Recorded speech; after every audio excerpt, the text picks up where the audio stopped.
Bonjour à tous, je vous propose de commencer, même s'il y a quelques personnes qui nous rejoignent en cours, pour respecter le timing de cette table ronde. Donc je suis Pierre-Laurent Remy, producteur, administrateur France Hydroélectricité. Donc je me ferai un plaisir d'animer cette table ronde avec les différents intervenants. Table ronde qui vise à décrypter les nouveaux modèles économiques et à évaluer leur pertinence pour la filière hydroélectrique. Donc l'objectif étant de vous donner les clés pour avancer dans vos réflexions. Alors j'ai pu le constater en préparant cette table ronde avec les différents intervenants que notre belle filière coche toutes les cases de ces modèles. L'hydro est plébiscité par les citoyens, ce qui permet de mettre en œuvre avec réussite des financements participatifs comme nous le présentera Julien Eustache, président, cofondateur d'Enerfip, et un retour d'expérience d'un producteur, Martial Esteb. Deuxième case que coche l'hydroélectricité, c'est sa localisation plus près des consommateurs, ce qui peut permettre de mettre en place des opérations d'autoconsommation collective, ce que nous présentera Philippe de Montalembert, président et cofondateur de Sunflow. Et troisième case que coche, il y en a d'autres, des cases évidemment, mais troisième case que coche la filière, c'est sa flexibilité, avec une projection long terme des mécanismes que nous présentera Ghislain Weissrock, référent Europe Système électrique de France Hydroélectricité, et un témoignage de Benoît Badin sur un projet de mini-STEP, STEP 73. Donc Julien, moi, je te laisse la parole pour commencer sur le financement participatif. Bonjour à toutes et à tous. Donc, Julien Eustache, je suis cofondateur et président d'Enerfip. Enerfip qui est une plateforme de financement participatif dédiée à la transition énergétique. On a créé l'entreprise il y a 10 ans. Je vais en parler très rapidement. Promis, je ne vais pas vous embêter trop longtemps avec ça. Si bien sûr les slides passent. Bon, c'est pas grave, je vais le faire sans. Voilà, on a créé l'entreprise en 2014, au moment où le gouvernement de l'époque réfléchissait à l'instauration d'un cadre réglementaire pour le financement participatif. Ah, ça y est, ça marche. Voilà, donc 2014 la création, 2015 on obtient un agrément auprès de l'autorité des marchés financiers puisque c'est une activité qui est régulée, on ne peut pas faire ça comme ça. Et puis, je vais aller un peu vite, il y a 2 ans, l'Union européenne a créé un cadre uniformisé pour l'ensemble des pays membres de l'Union, ce qui fait qu'on peut faire notre activité dans tous les pays. Et c'est pour ça qu'on a ouvert un premier bureau à l'international en 2022 à Madrid, en Espagne, suivi un deuxième plutôt, en Italie l'an dernier. Et cette année, on va ouvrir un 3e bureau à Amsterdam. Parce qu'après tout, la transition énergétique, c'est pas qu'en France, c'est sur l'ensemble du continent et partout dans le monde. Quelques chiffres aussi pour vous donner un cadre. Le financement participatif, au début, ça a commencé sur des bases extrêmement modestes, des toutes petites collectes. J'en parlais à Martial. La première collecte qu'on a fait, c'était 50 000 € et on avait mis à peu près 2 mois pour la lever. Et aujourd'hui, on fait des levées des fois notre record, je crois que c'est 2,5 millions en 20 minutes. Donc ça montre aussi quelque part l'appétence de plus en plus de citoyens, d'épargnants qui sont intéressés par cette solution pour savoir où va leur argent, à quoi et à qui il va servir. Et donc, en chiffres agrégés, on a levé depuis notre lancement plus de 500 millions d'euros. C'est à peu près le financement de plus de 500 projets. Et on a près de 52 000 personnes qui sont inscrites sur la plateforme et environ 1 000 de plus chaque mois. Il y a une petite latence. Ouais. Donc maintenant, pour venir droit au but, l'idée c'est de vous présenter en fait les solutions que nous proposons en termes de financement.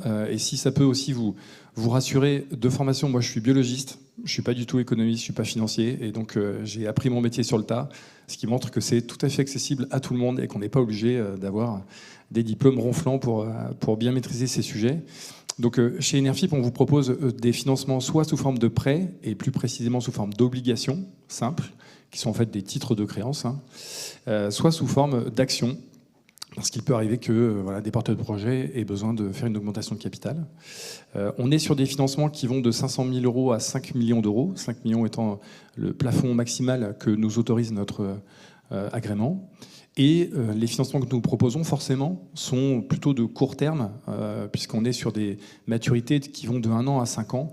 Pourquoi ? Parce que pour l'immense majorité d'entre nous, On est capable d'investir sur des longs termes quand il s'agit de notre résidence principale, mais sur de l'épargne, sur de l'investissement, c'est un peu plus compliqué.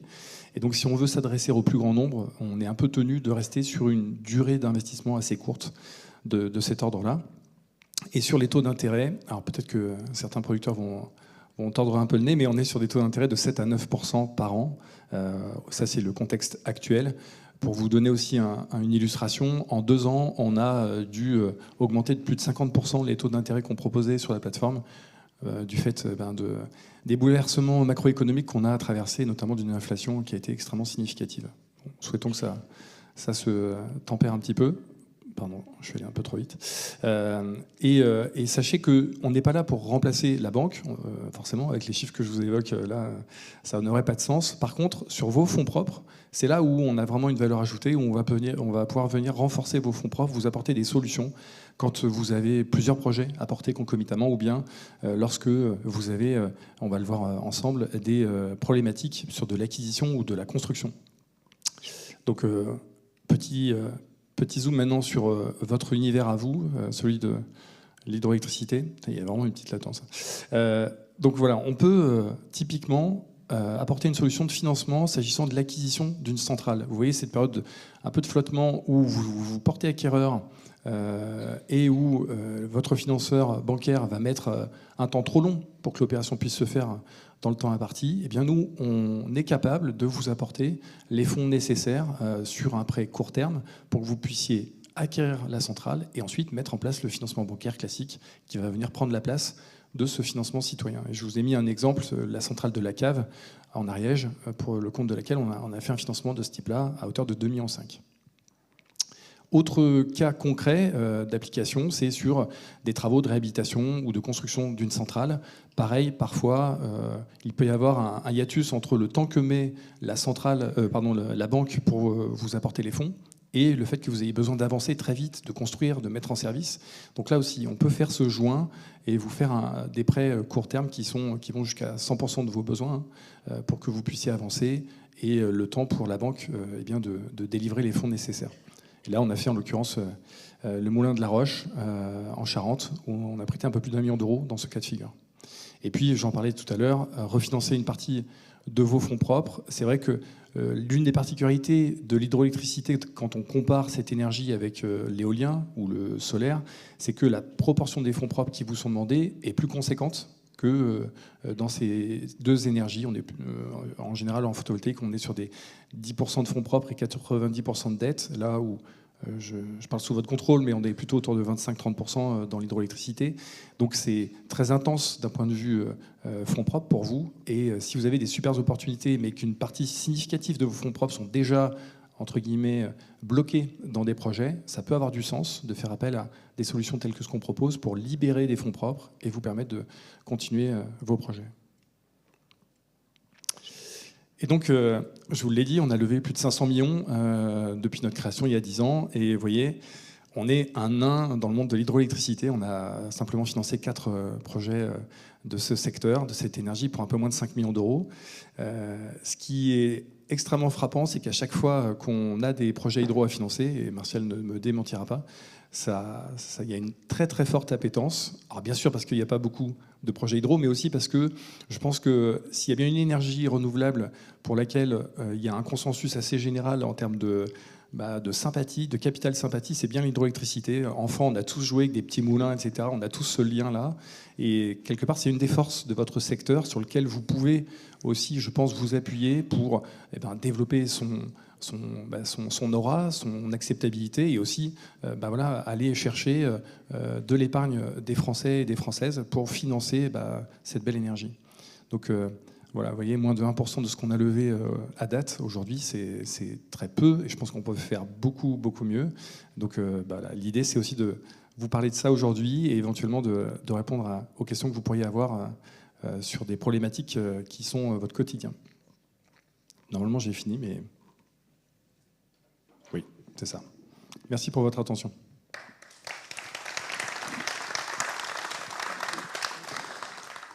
Merci Julien. On reprendra des questions de la salle après. Je propose de laisser la parole directement à Martial Estep pour avoir un retour d'expérience sur un producteur qui s'est, si je peux le dire ainsi, frotté au financement participatif.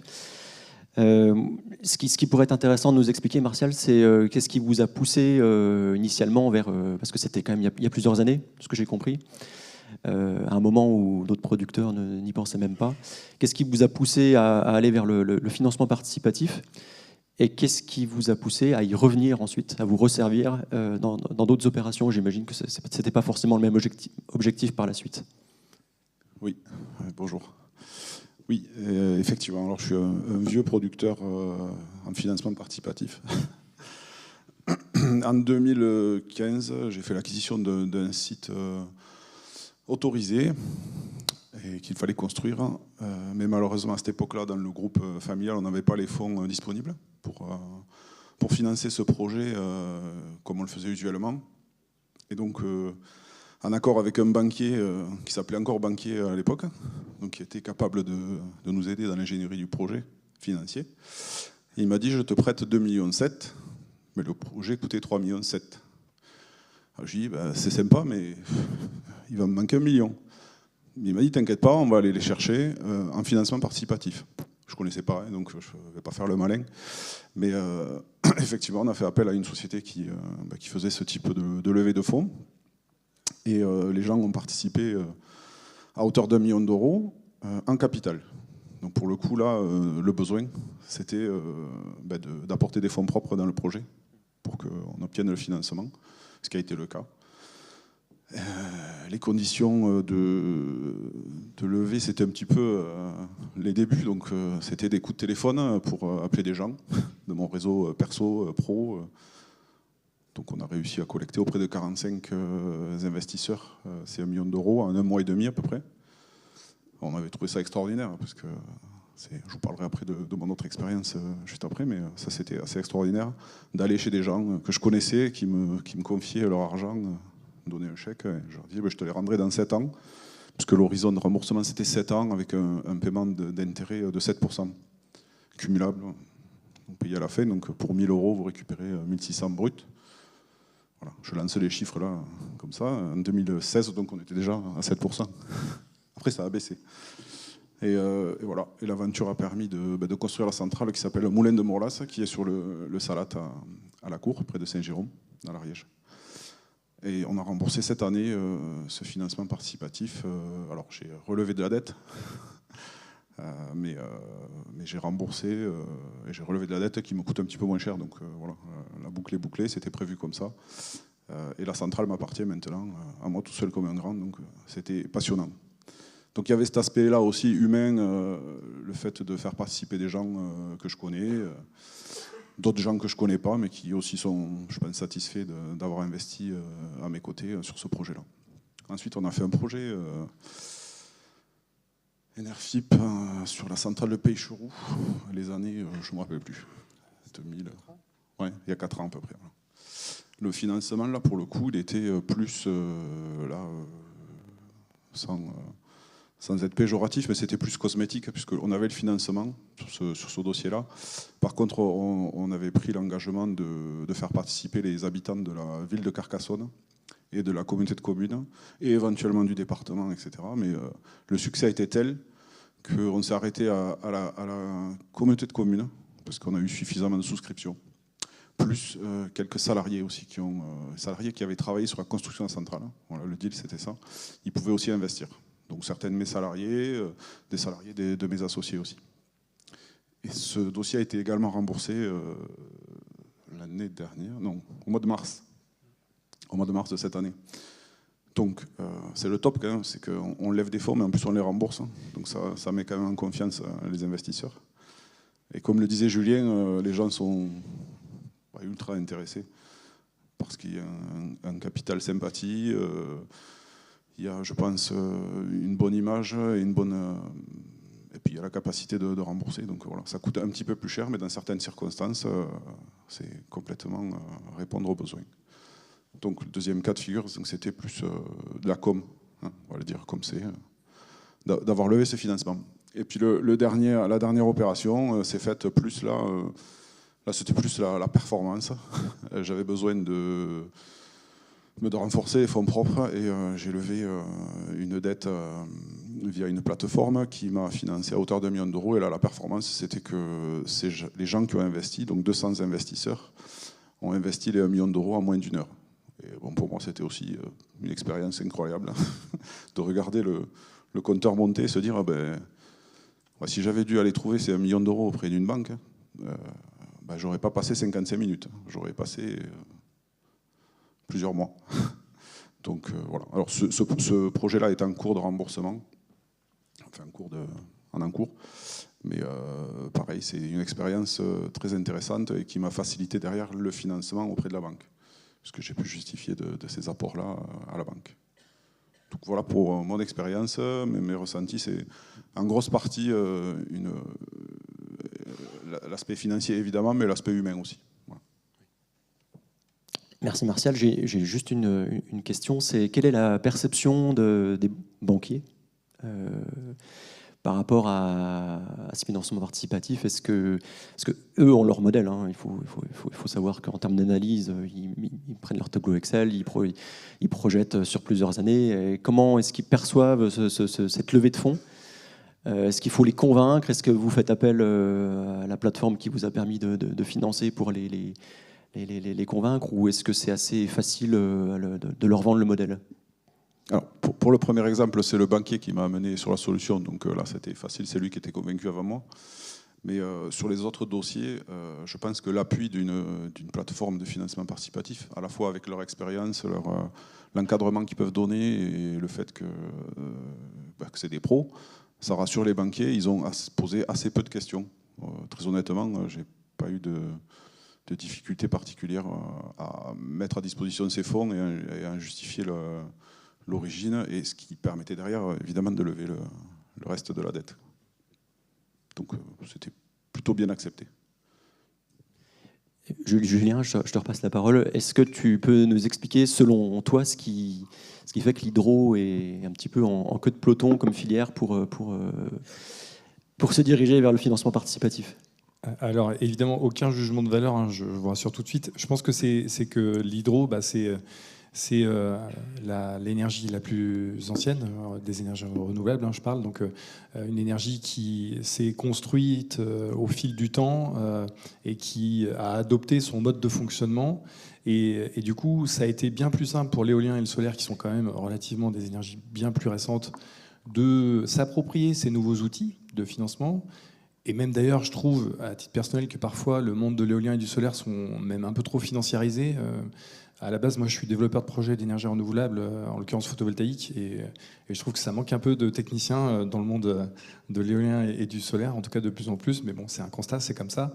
Là où, dans l'hydro, c'est l'inverse. C'est des gens passionnés, des gens pour qui la technique, c'est extrêmement important, et d'ailleurs, tout part de là. Mais du coup, peut-être aussi avec un peu moins de bagages sur l'aspect financier. Et c'est comme tout, en fait, hein. Il y a du très bon à prendre dans chaque aspect des choses. Et dans le monde du financement, il y a vraiment des très chouettes outils qui permettent de servir l'intérêt de cette filière énergétique. Donc je pense que voilà, il y a ce côté un peu acculturation, une inertie aussi un peu qui s'applique à l'hydroélectricité. Je suis assez convaincu que petit à petit, on va être, nous, par exemple, plateforme plus utilisée, plus connue dans votre univers, et réciproquement, de plus en plus, ça vous sera plus évident de faire appel à ce type de solution. Et juste pour compléter sur la question précédente, aujourd'hui, les banques ont vraiment complètement intégré dans leur univers le financement participatif. Et typiquement, lorsqu'il y a concomitance, lorsqu'il y a à la fois une dette bancaire et une dette contractée auprès des citoyens, eh bien en fait, on organise la hiérarchie, c'est-à-dire que les banques, vous vous en doutez, veulent toujours être ce qu'on appelle seniors, donc remboursés en premier. Et donc, les citoyens sont remboursés en second rang par rapport à la banque. Ça s'articule très bien, et on a fait des centaines de dossiers comme ça. Et c'est vous qui vous occupez des actes juridiques, hein? Oui, on s'occupe de tout, je vous rassure. C'est pas le producteur qui prend sa plume? Non, c'est nous. Il nous reste un petit peu de temps sur cette première séquence. Je vous propose de prendre des questions si vous en avez.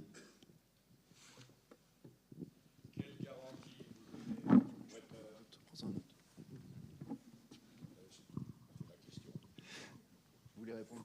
Quelle garantie on donne aux prêteurs? C'est la question qui a été posée pour ceux qui ne l'auraient pas entendu.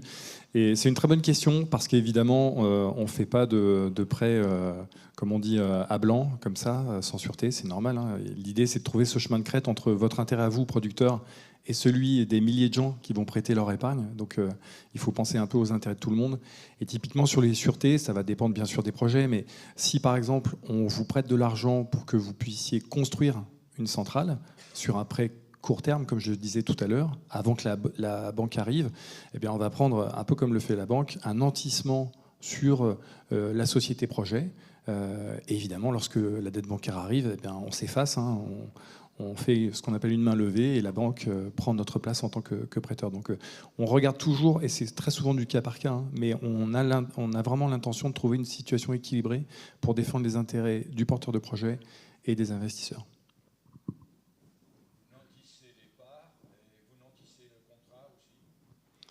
Alors, pas forcément, déjà parce que des fois le contrat n'y est pas tout le temps à ce moment-là, EDF étant pas forcément ce qu'il y a de plus rapide en termes d'émission de contrat, mais en général on se contente dans ce cas de figure-là des nantissements des parts de la société projet. On peut aller des fois jusqu'au gage sans dépossession aussi, quand il y a des enjeux, mais voilà, c'est vraiment là aussi du cas par cas. Et les taux d'intérêt que vous avez affichés, ce sont les mêmes quelles que soient les filières? Alors, oui et non. C'est-à-dire qu'il y a quand même des filières qui sont plus sujettes à caution. Je pense notamment à la méthanisation, qui est une super filière, mais où le risque est quand même pas du tout le même. Donc on a tendance à être plutôt sur le haut de la fourchette, s'agissant de la méta, là où sur des projets un peu plus conventionnels, je pense à du photovoltaïque en toiture, de l'hydro, on va être sur un peu plus le bas de la fourchette. Et évidemment, après, la question des garanties est très intéressante parce qu'elle va impacter, vous vous en doutez, le taux d'intérêt.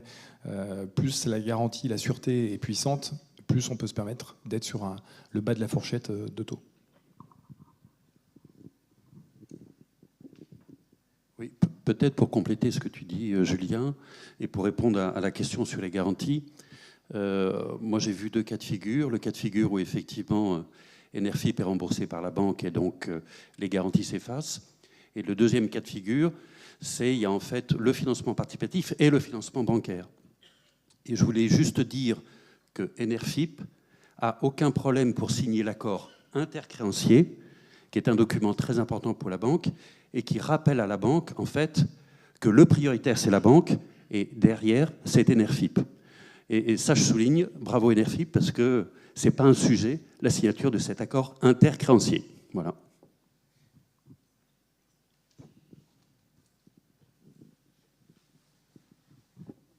J'ai une question complémentaire, qui n'a rien à voir avec les autres, mais quelle est la durée de mise en place d'un financement participatif ? Oui, de manière très pratico-pratique, en fait, on a un agrément de la part de l'autorité des marchés financiers, comme je vous l'expliquais, et du coup, on est tenu d'avoir des procédures qui ressemblent un petit peu aux procédures bancaires, c'est-à-dire qu'on a, à partir du moment où on accepte sur le principe votre dossier, on va procéder à un audit en interne, audit qui aboutit à une note d'investissement, qui fait à peu près 12-15 pages. Et on a un comité de sélection tous les vendredis à 11h. Et donc, sur la base de ce document, on analyse chaque projet un par un et on donne un avis favorable ou défavorable. Et si l'avis est favorable, à partir de là, en interne, on va produire toute la documentation juridique propre à votre financement. C'est évidemment pas vous qui allez le faire, c'est inclus dans notre prestation. Et on va pouvoir lancer la collecte. Donc tout ce temps-là, préparatoire dont je viens de vous parler, de mise en place juridique et d'analyse, c'est à peu près un mois.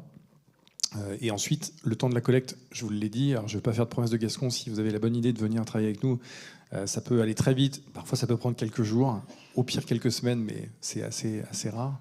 Mais donc il y a ce temps de collecte, et ensuite le temps qu'on appelle de recouvrement des fonds, puisque les gens pouvant payer par virement, on leur octroie un délai de 8 jours ouvrés, parce que vous le savez, des fois le délai interbancaire il peut être assez important. Et puis ensuite la clôture effective d'un point de vue juridique de la levée de fonds. Tout ça pour vous dire qu'entre le moment où on commence à travailler ensemble et le moment où vous avez les fonds sur votre compte, en comptant 2 mois, on est large et ça inclut toutes ces étapes. Encore une question d'un point de vue pratique. Qu'est-ce que tu réponds à un producteur qui souhaite recourir à ce financement, mais qui ne souhaite pas trop dévoiler d'informations sur sa société ? Ouais, alors ça c'est une très bonne question parce qu'on a souvent un peu ce hiatus. Évidemment, nous, on est en mesure d'avoir tout un tas d'informations qui sont confidentielles et qu'on ne délivrera pas au grand public. Par contre, on a aussi des obligations, d'un point de vue informationnel, de délivrer certaines infos dans la page projet, dans la présentation du projet. Ça fait partie de notre agrément, donc on est tenu de faire ça. Mais si ça peut vous rassurer, on a financé il y a 5 ans, 6 ans, les parcs éoliens offshore portés par Engie, EDPR, la Caisse des dépôts, à Yeux-Noirmoutier et à Dieppe-le-Tréport. Et autant vous dire qu'en termes de sensibilité de l'information, ils étaient vraiment sur les dents.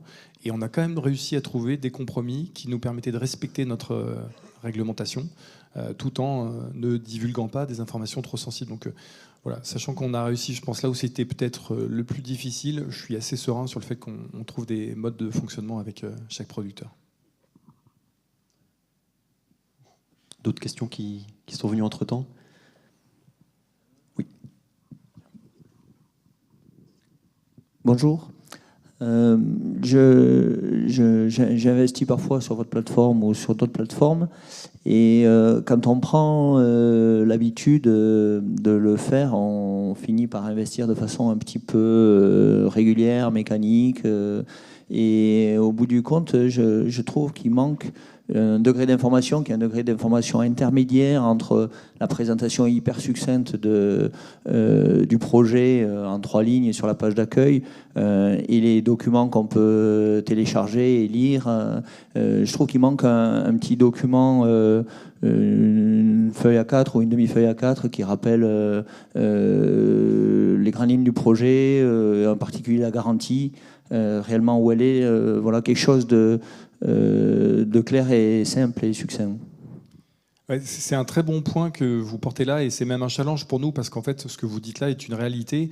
On a la capacité de voir le comportement des gens. Alors, c'est pas nominatif, je vous rassure, mais on voit quand les gens se connectent sur le site quel est leur comportement, qu'est-ce qu'ils vont regarder sur une page d'un projet.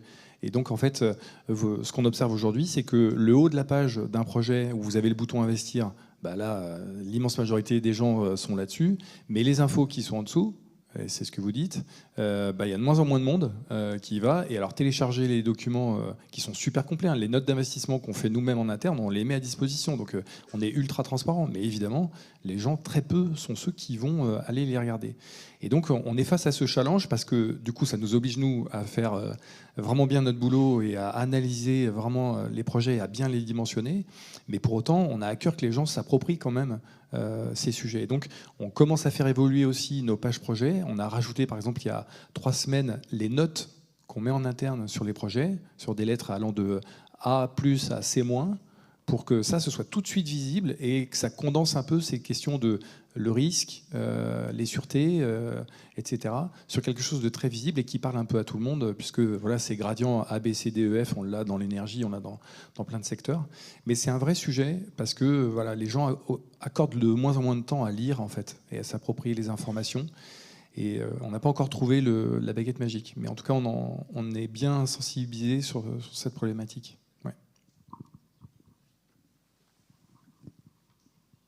Une question d'Anne, Jean-Marc.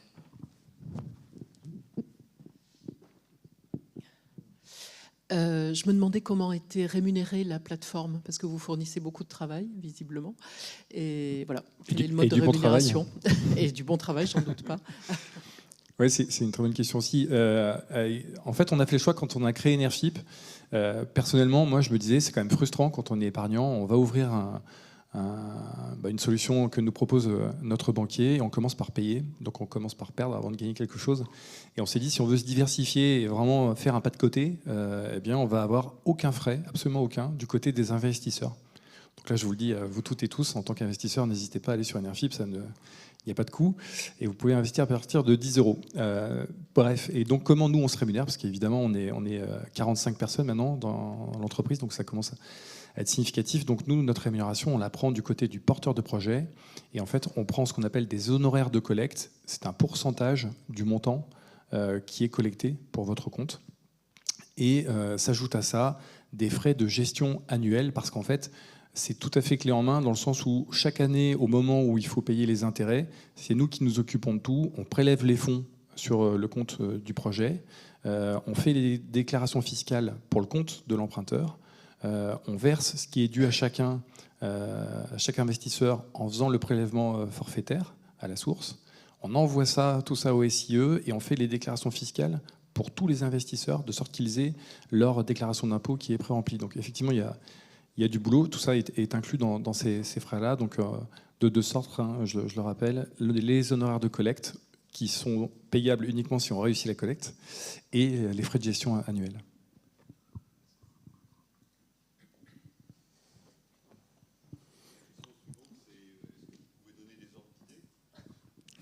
Oui, tout à fait. Ça va dépendre bien sûr de la taille de la collecte. La question était sur c'est quoi ces honoraires en fait en pourcentage. Donc évidemment, plus le montant est petit, plus on va être sur le haut de la fourchette, et inversement, vous vous en doutez. Mais grosso modo, on oscille entre 3% hors taxe et 5% pour les petits montants hors taxe d'honoraires de collecte. Et sur les frais annuels, on est à 0,25% hors taxe, évidemment.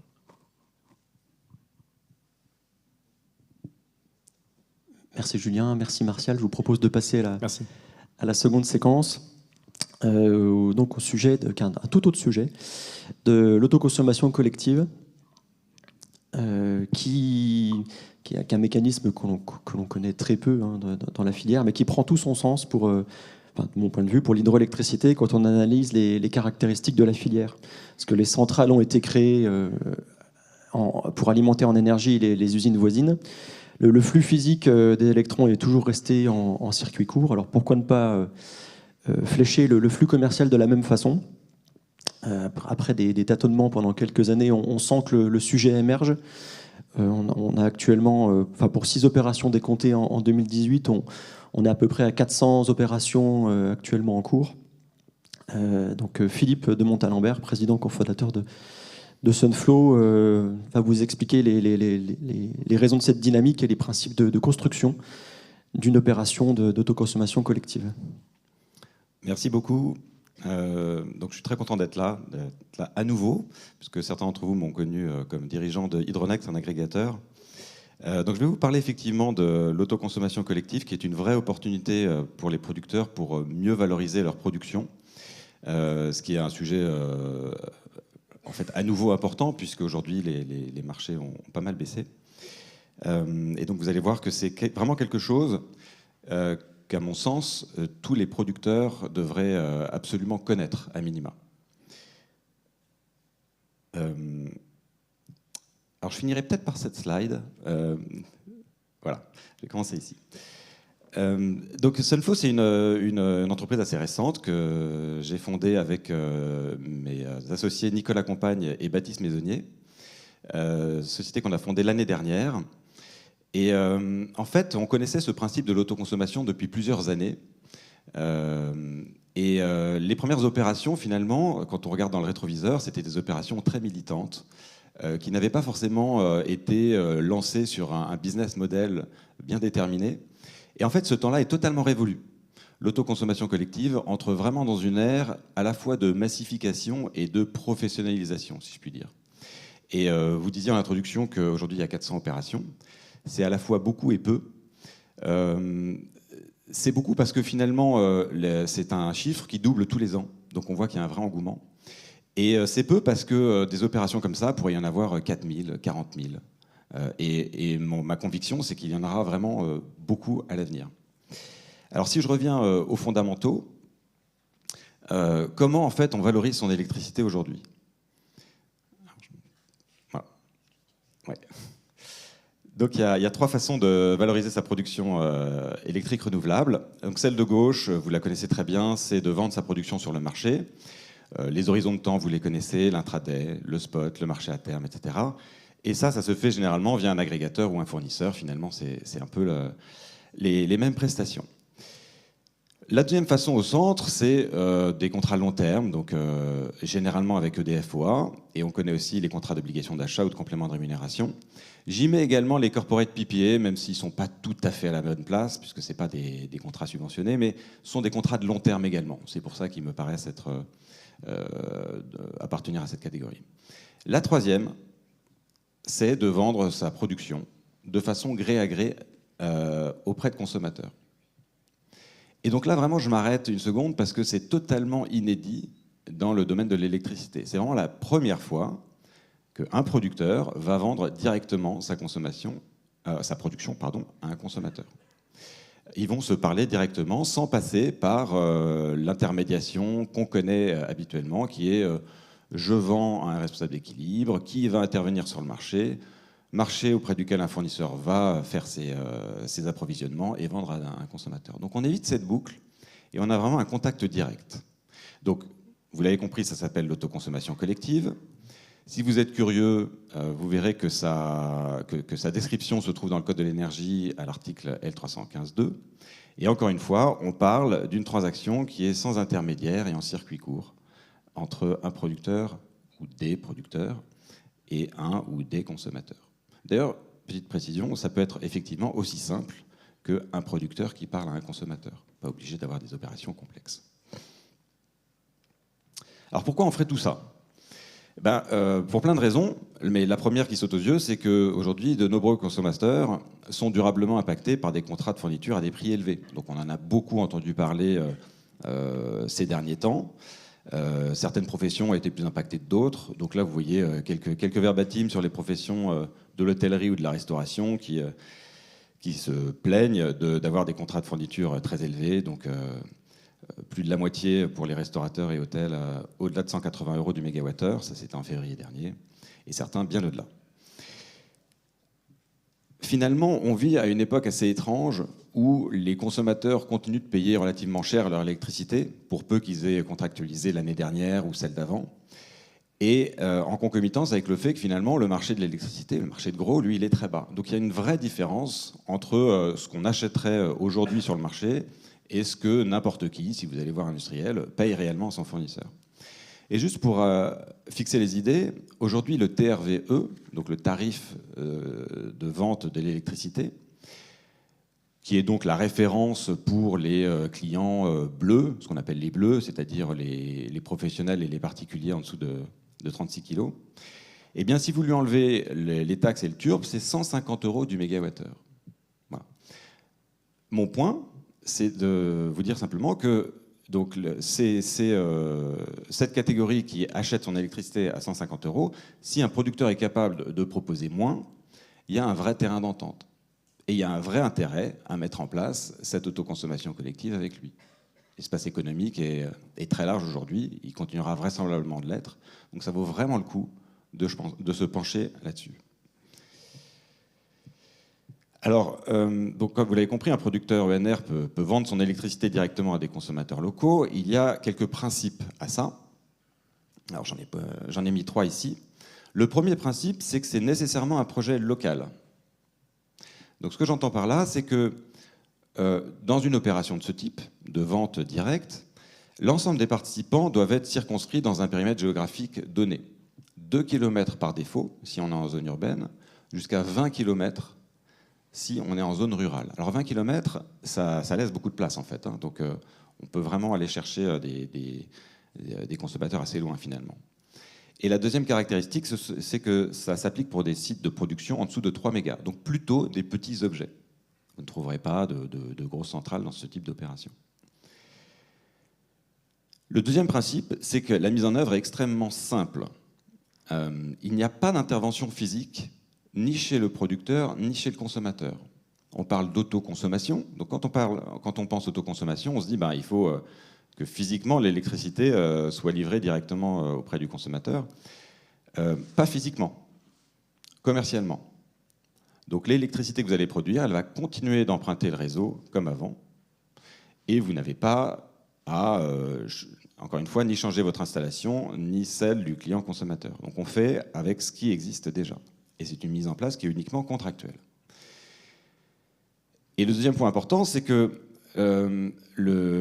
contrat de vente entre le producteur et le consommateur, il cohabite tout à fait bien avec les contrats que vous avez déjà.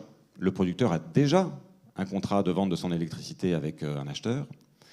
Le consommateur a déjà un contrat de fourniture avec un fournisseur.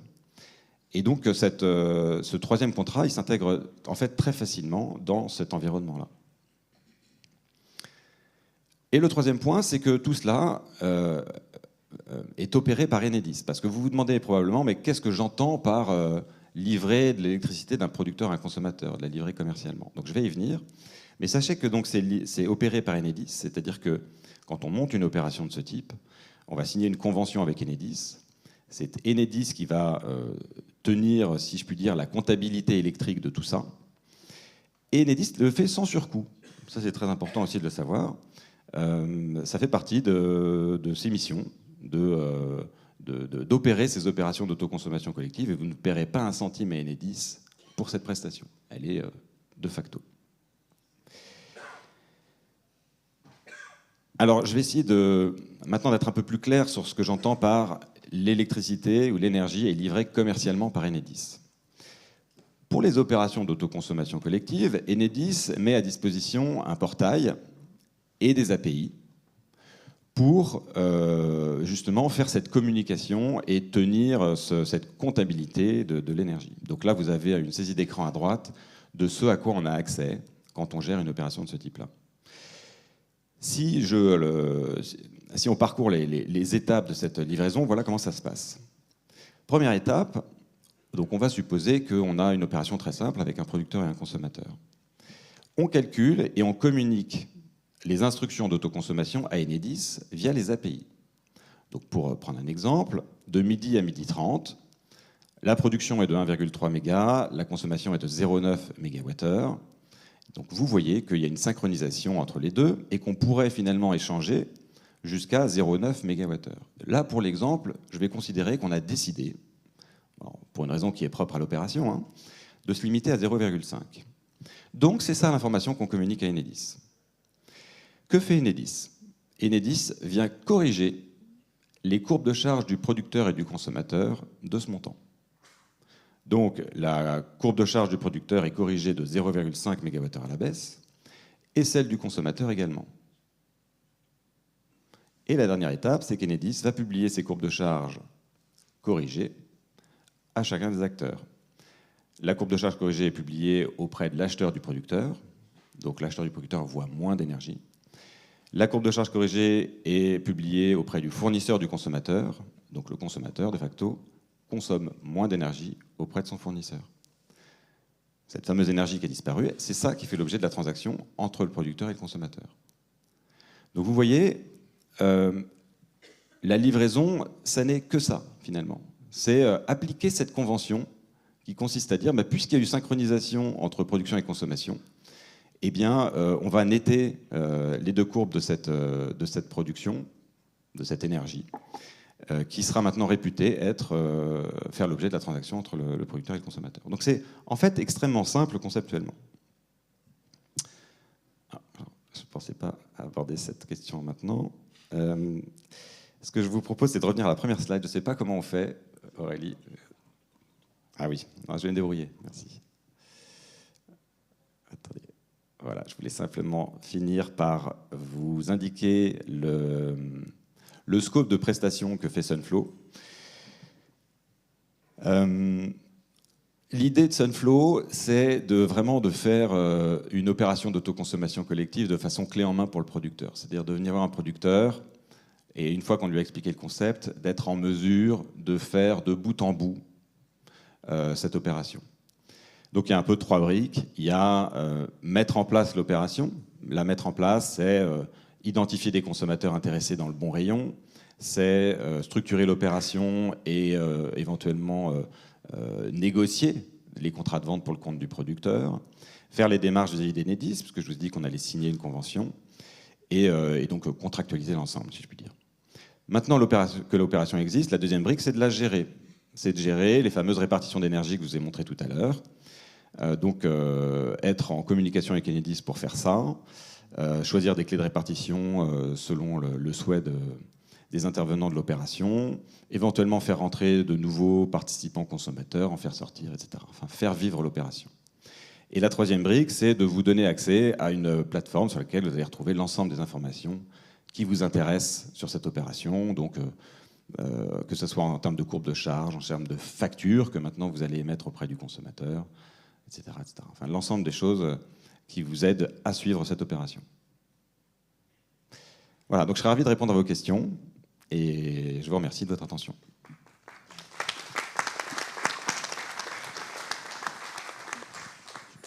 J'ai une première question qui me vient tout de suite, Philippe, c'est par rapport à Enedis, parce que Enedis, ou tout autre gestionnaire de réseau peut faire peur aux producteurs.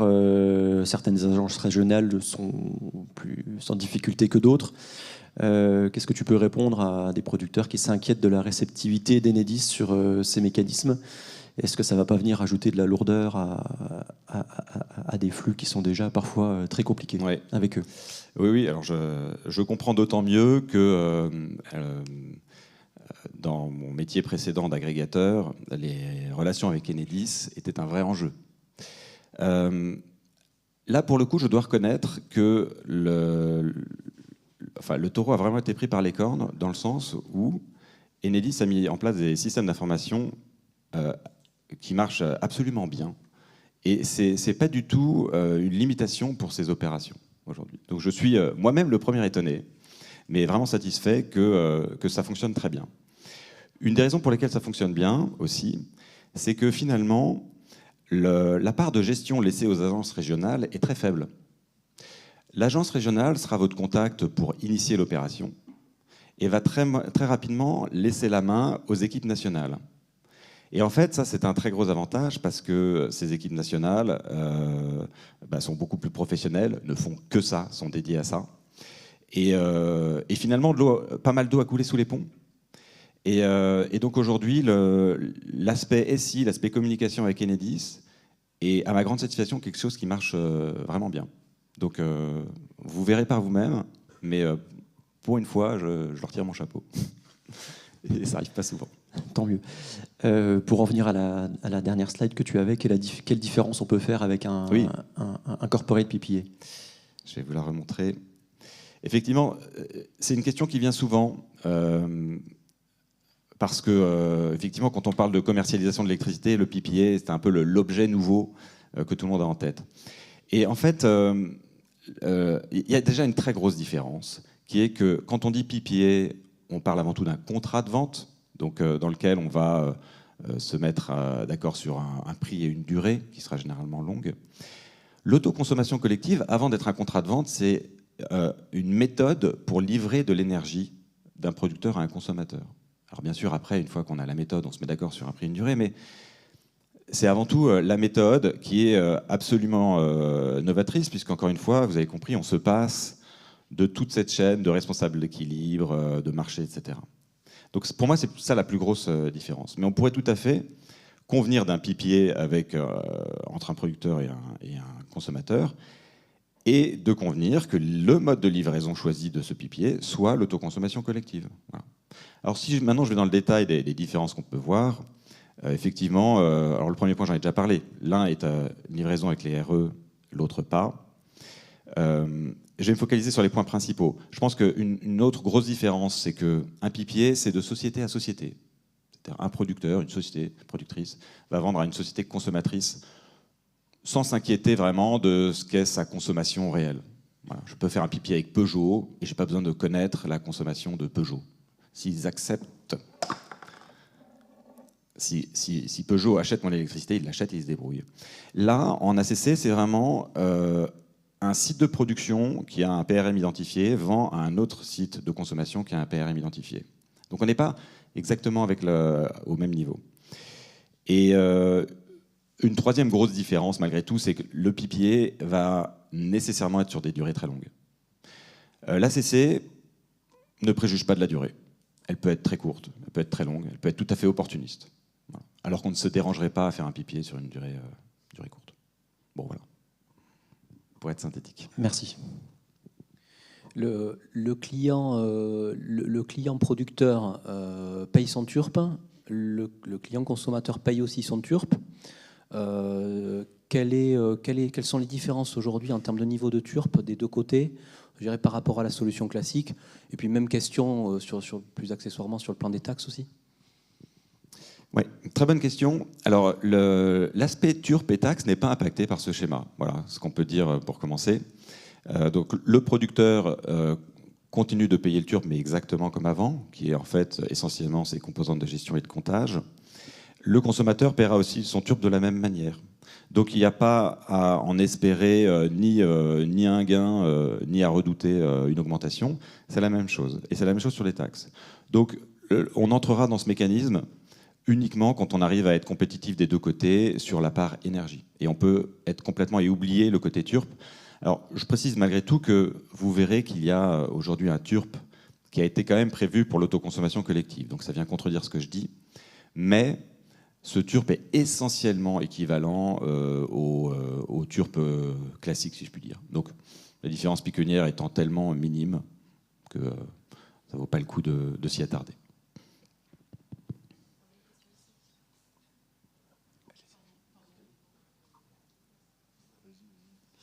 Peut-être une question de mon côté en attendant. Donc je comprends que Enedis vient corriger les courbes de charge. Je vois là dans la slide qu'il n'y a pas l'accord du responsable d'équilibre fournisseur, etc. Est-ce que vous avez quand même un engagement d'information d'un côté auprès de l'acheteur de la production et d'un côté auprès du fournisseur du client, qui lui s'est engagé à lui fournir un certain prix? Exactement, vous avez raison. Ça fait partie de la préparation de l'opération que Enedis vienne prévenir le fournisseur. Donc il y aura cette information. Et Enedis fera même mieux que ça parce que Enedis donc l'a prévenu et maintenant va aussi publier auprès du fournisseur les deux informations, l'énergie avant l'opération et après l'opération. Et pourquoi en fait ces deux informations sont utiles? Parce que le fournisseur va maintenant devoir utiliser ces deux informations pour facturer l'énergie, c'est donc la courbe corrigée, simplement ce qui a été livré. Mais pour facturer le TURP, puisqu'il n'y a pas d'économie sur le TURP, le fournisseur va utiliser l'information non corrigée. Donc le fournisseur est bien sûr informé et doit prendre en compte le fait qu'il y a cette opération.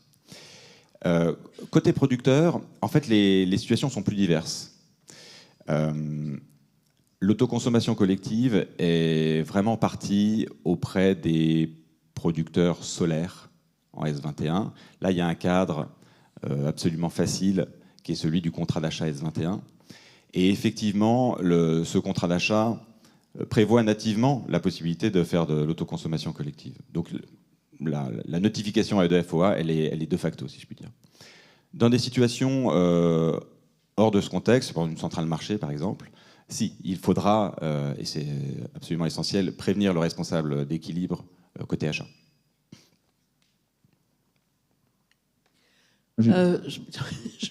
Ça fait juste 4 fois que j'essaye de poser ma question, donc je vais y arriver. Bonjour Philippe, merci pour tout ça. J'avais des questions peut-être un petit peu précises et basiques. La limite de 3 MW, est-ce que c'est puissance injectée, PMB, enfin voilà, comment elle s'apprécie? J'ai dû rater la question de Clément, mais je m'interrogeais vraiment sur l'articulation entre le contrat qui n'est pas EDF-OA, mais comment ça se joue et comment si on a par ailleurs un contrat avec un agrégateur, comment on prévoit effectivement la part qui va être donnée à la part autoconsommée. Et puis à l'autre bout de la chaîne, que se passe-t-il vis-à-vis de défaillance de règlement des consommateurs? Est-ce que vous les sélectionnez sur des critères? Est-ce que vous assurez que voilà. Comment on peut compter? Parce que là, on va être face à une myriade, je ne sais pas combien. D'ailleurs, on a de consommateurs dans un périmètre de 20 km. Mais comment cette partie défaillance de paiement se gère? Oui. Donc pour les 3 mégas, c'est la puissance installée. Donc voilà, c'est très simple. Et je dirais même que si vous avez plusieurs sites, on va sommer leur puissance installée. Et la somme doit faire moins de 3 mégas. Sinon, il faut faire une autre opération. Il peut y avoir une intersection géographique, hein, c'est pas du tout gênant. Donc si vous aviez une de 3 et une de 3, faites donc 2 opérations. Voilà. La deuxième question... Oui, l'articulation avec le responsable d'équilibre acheteur, oui. Donc je mets de côté le cas du contrat solaire, et puis voilà, on n'est pas là pour parler de solaire. Prenons un autre cas où vous avez une centrale qui est sur le marché et qui vend donc à un agrégateur sa production. Ce qu'on va faire, c'est qu'on va mettre en place un contrat avec cet agrégateur qu'on a baptisé un contrat de neutralisation, par lequel, qui consiste, si vous voulez, à dire dès lors qu'on va déclencher une autoconsommation collective sur une tranche horaire, une demi-heure, on va venir donc vous enlever de la production, en faire un trou, et ce trou, on va venir le remplacer. Nous, Sunflow, on va venir le remplacer. L'idée qui est derrière, c'est de dire on veut absolument neutraliser vis-à-vis de vous, responsable d'équilibre, l'impact qu'on est en train de créer, le fait de miter un peu la courbe de charge de production. Et en fait, ça, c'est très puissant parce qu'une fois qu'on a mis ça en place, le responsable d'équilibre, votre agrégateur, est complètement insensibilisé à tout ce qu'on peut faire sur l'autoconsommation collective. Si on bouche les trous, alors bien sûr, il y a des enjeux d'écart, etc., sur lesquels on s'engage. Si on les bouche mal, on crée des écarts, et c'est des écarts pour nous, en tant que RE, pas pour le responsable d'équilibre. Et donc, une fois que votre acheteur est totalement insensibilisé, eh bien, les deux concepts s'additionnent très bien. C'est-à-dire votre RE va continuer à exécuter le contrat exactement comme il le faisait auparavant, en continuant de vous payer l'intégralité de votre production au prix convenu. Et nous, on vient simplement vous apporter de la survaleur à côté de ça. Donc ça se gère bien.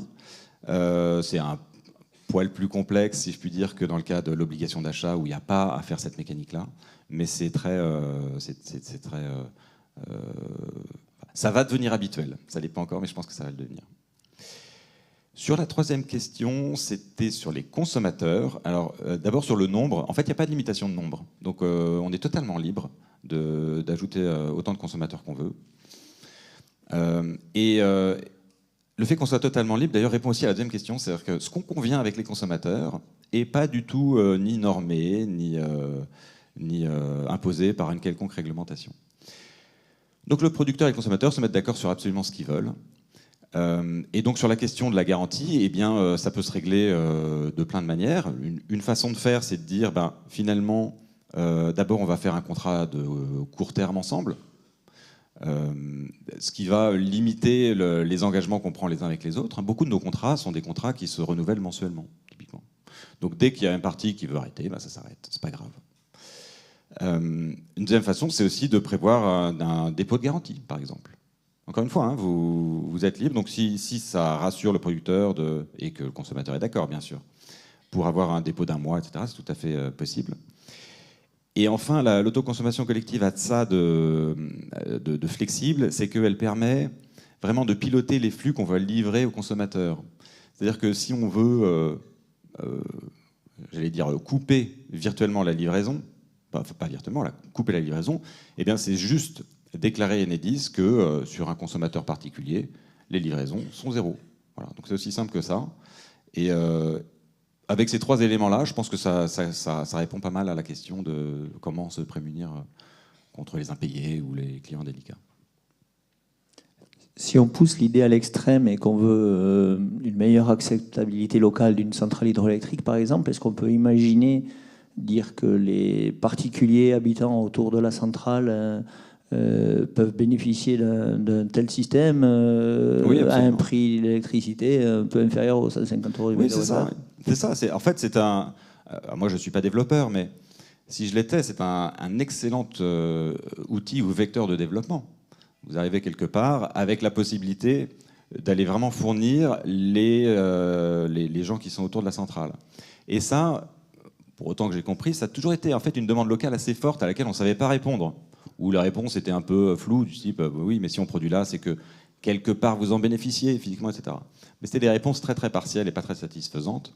Mais je pense qu'effectivement, du point de vue du développement, vous avez là un levier absolument extraordinaire pour répondre à cette attente et y répondre de manière très tangible. Donc 100 fois oui à cette réponse, à cette question.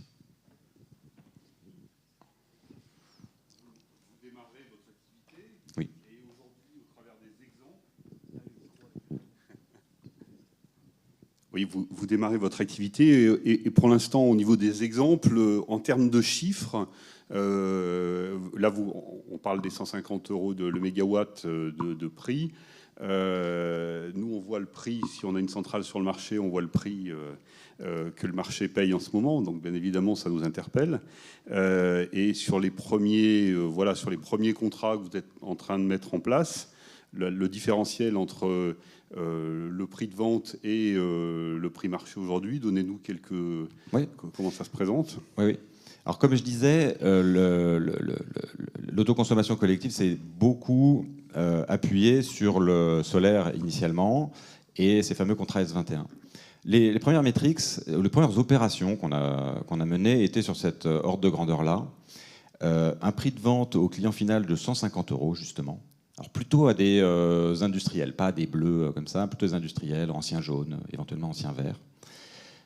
Et le prix à battre du point de vue du producteur, c'était le prix de l'obligation d'achat, qui se situe, alors selon le trimestre tarifaire, à 110, 120 ou 130 €. Voilà. C'était ça les ordres de grandeur, sachant qu'en solaire, il y a aussi d'autres problématiques de... vous savez, au-delà d'un certain nombre d'heures de production, la rémunération baisse drastiquement. Donc il y avait vraiment un enjeu pour eux de bien valoriser les derniers mégawattheures, puisque au-delà de 1100 heures, ils étaient mal payés par l'obligation d'achat. Mais voilà, c'est un peu ça les premières opérations. Et aujourd'hui, on en a une trentaine qui tournent comme ça. Et j'ai une question du coup qui en découle, c'est est-ce que la CRIP couvre ce dispositif? Alors malheureusement, oui, c'est un revenu qui serait effectivement concerné par cette CRIP. Oui. Est-ce que le déclenchement d'une opération nécessite d'avoir une prévision ex-ante de la production qui doit rentrer dans le périmètre, ou est-ce que ça se qualifie ex post? Alors, très bonne question. Ce qu'on voudra avant de lancer l'opération, c'est se faire une idée de la synchronisation des courbes. Donc on regardera les historiques, on essaiera de se rendre compte de la volumétrie qu'on peut affecter entre le producteur et le consommateur. Après, quand on gère, non, ça se fait ex post. Donc on n'est pas obligé de, la veille pour le lendemain, enfin, selon les mécanismes qu'on a en tête, d'avoir une idée précise de combien on pourra livrer au consommateur. On va simplement faire ces décisions de livraison ex post sur le mois écoulé. Donc on va regarder les courbes de charge réalisées des uns et des autres et on va pouvoir déterminer ce qui fait l'objet de l'autoconsommation collective. Voilà. Donc ça aussi, c'est une règle assez inattendue, puisque dans le domaine de l'électricité, ça marche généralement pas comme ça. Mais voilà, le système, aujourd'hui, il est pensé comme ça. Ça veut dire que la correction des courbes de charge se fait à ce moment-là, au moment où on décide de l'allocation des flux. Oui, exactement. Et tout de suite après, ça se fait en fin de mois, et tout de suite après, elles sont publiées vers tous ceux qui doivent les recevoir.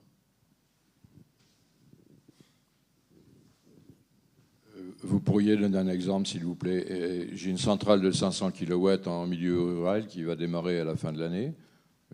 J'ai un H16 de prévu. Est-ce qu'on peut vendre la totalité de la production sous cette forme-là? Et dans ce cas-là, qui va acheter? Comment vous trouvez les acheteurs de la zone? Alors, théoriquement, oui, on peut vendre la totalité, théoriquement. Mais je vois plutôt l'autoconsommation collective comme le complément d'un autre contrat. Parce qu'au fond, est-ce que vous allez livrer tout à ces consommateurs? Vous ne le savez pas encore. Vous n'avez pas de moyen de le savoir. Et donc, ça serait assez risqué de se dire, en fait, je ne vais considérer que l'autoconsommation collective, et puis on verra. Donc, je pense que ça serait une mauvaise idée de parier là-dessus. Et l'autre chose, c'est que, comme je vous ai dit, l'autoconsommation collective, elle peut être longue ou courte. Les contrats qu'on fait, c'est totalement au choix. Mais c'est toujours beaucoup plus facile de trouver des consommateurs pour des contrats de court terme, des contrats un peu opportunistes, que des consommateurs sur du long terme. Et c'est tellement différent que nous, aujourd'hui, on se concentre sur des opérations plutôt opportunistes. C'est-à-dire que le consommateur, il y trouvera son intérêt sur la durée restante de son contrat de fourniture. Et puis on rediscutera quand il sera terminé. Et donc ça peut pas répondre à la problématique de votre centrale. Ça suffit pas. Il faudrait trouver des consommateurs de très long terme, et c'est un travail de beaucoup plus longue haleine. Donc la réponse théorique à votre question, c'est oui, on pourrait faire en pratique, la première chose à faire, c'est regarder autour de vous. Est-ce que vous avez des gens prêts à vous acheter sur le long terme? Si la réponse est oui, ça peut être une méthode. Vous pourriez prendre un PPA et utiliser cette méthode-là, comme je disais tout à l'heure. Mais c'est vraiment le préalable de se demander est-ce que ces gens-là existent? Est-ce que j'ai confiance en eux? Et à ce moment-là, on peut dérouler le reste.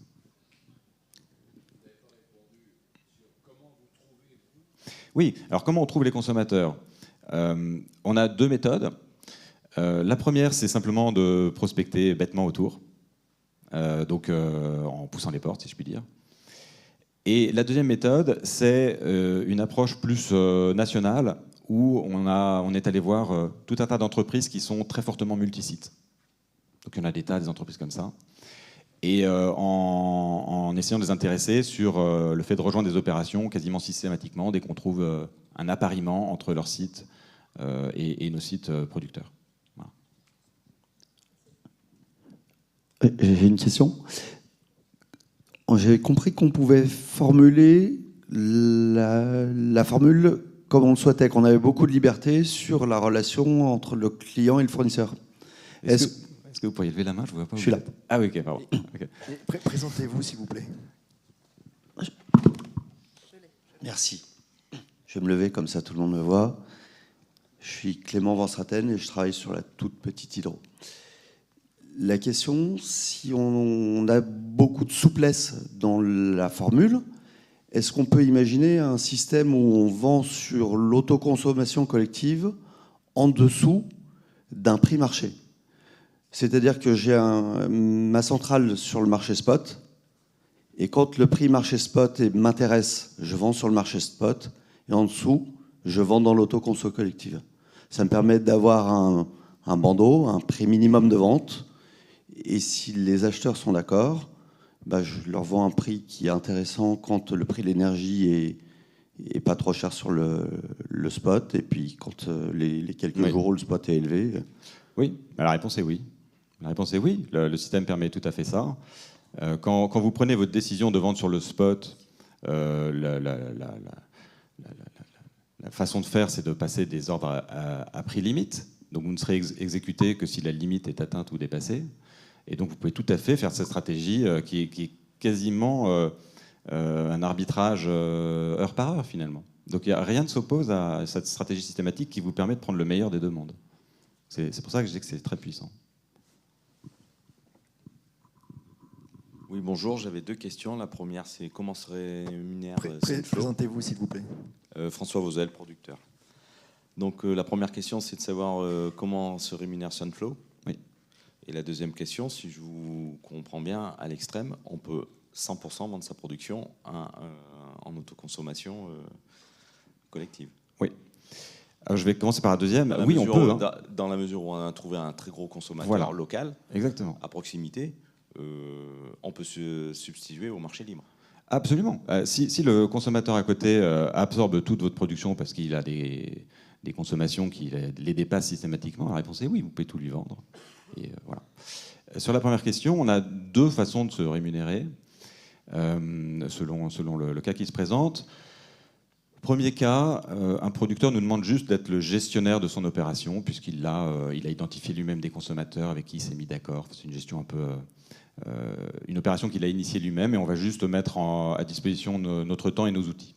Donc là, ça va être juste un fee bête et méchant de gestion. Et la deuxième façon, et oui, je précise que, un peu comme Enerfip, on considère que notre client, c'est le producteur. Donc on fait en sorte que le consommateur, pour lui, il a juste un prix d'achat d'électricité, point final. Il ne paye rien à Sunflow. Donc, voilà, notre client, c'est vous. Donc première méthode, un fee. Deuxième méthode, beaucoup de producteurs viennent nous voir en nous disant au fond, j'ai une centrale ici, j'ai entendu parler de l'autoconsommation collective, faites le reste. Allez chercher de la survaleur. Et dans ce cas-là, on va donc faire l'intégralité de la prestation sans coût, mais on va partager cette survaleur. Voilà. Donc ça, c'est intéressant parce que les deux sont intéressantes, mais dans cette deuxième façon de faire, l'autoconsommation collective n'est jamais un coût pour le producteur. C'est juste une survaleur qui peut être grande, qui peut être petite, qui sera grande si l'opération est un succès, qui sera peut-être inexistante si on ne trouve pas de consommateur, auquel cas on aura perdu notre temps et c'est pas grave. Mais en tout cas, ça n'aura pas engendré de coût et donc c'est quelque chose qui plaît pas mal. Est-ce qu'il y a d'autres questions?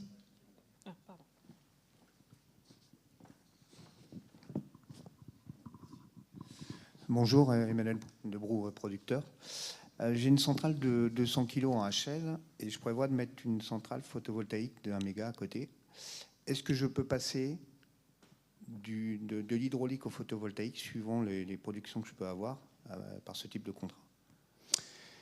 Alors vous avez précisé qu'elle est en H16 et je crois que le H16, malheureusement, vous contraint à vendre la totalité de votre production EDF. Donc malheureusement, c'est un cas où cette centrale ne pourrait pas participer à une opération de ce type. Bon, mais si c'était le cas, imaginons que dans une opération, vous mettiez 2 centrales, vous pouvez tout à fait arbitrer entre l'une et l'autre. C'est-à-dire qu'à un moment donné, c'est l'une qui fait la livraison, l'autre, ou 50% de l'une, 50% de l'autre. Vous êtes totalement libre de gérer ça, c'est à votre main. Donc c'est vraiment une flexibilité qu'apporte l'autoconso aussi. Dernière question. Je crois qu'il y avait... Oui. Bonjour, Fabrice Cavassa. Comment sont définies et gérées les périodes tarifaires, les périodes d'échange proposées? Elles sont à la main du client, du consommateur ou du producteur? Oui, très bonne question. Elles sont totalement libres. C'est ce que je disais tout à l'heure. Hein. Le contrat qui vous liera avec le consommateur est totalement libre, donc vous conviendrez ce que vous voulez. Donc c'est à convenir entre vous au début. Si vous avez un intérêt et que le producteur aussi a un intérêt à dire finalement je voudrais un prix différencié l'été, l'hiver, aux heures pleines, aux heures creuses, vous le ferez ou vous le ferez pas. C'est vraiment ce que vous avez convenu entre vous. Donc, mais il n'y a pas de contrainte, donc tout est libre. Merci. Merci beaucoup Philippe. Je vous propose d'avancer sur notre troisième séquence qui consistera à faire un point sur les mécanismes de flexibilité accessibles à l'hydro actuellement et à plus long terme, en s'affranchissant de contraintes. Donc Ghislain Weissrock, référent Europe Système électrique de France Hydro, va vous présenter ces mécanismes, mais également l'étude que le syndicat vient tout juste de lancer. Et on passera la parole enfin à Benoît Badin sur un projet de mini-step.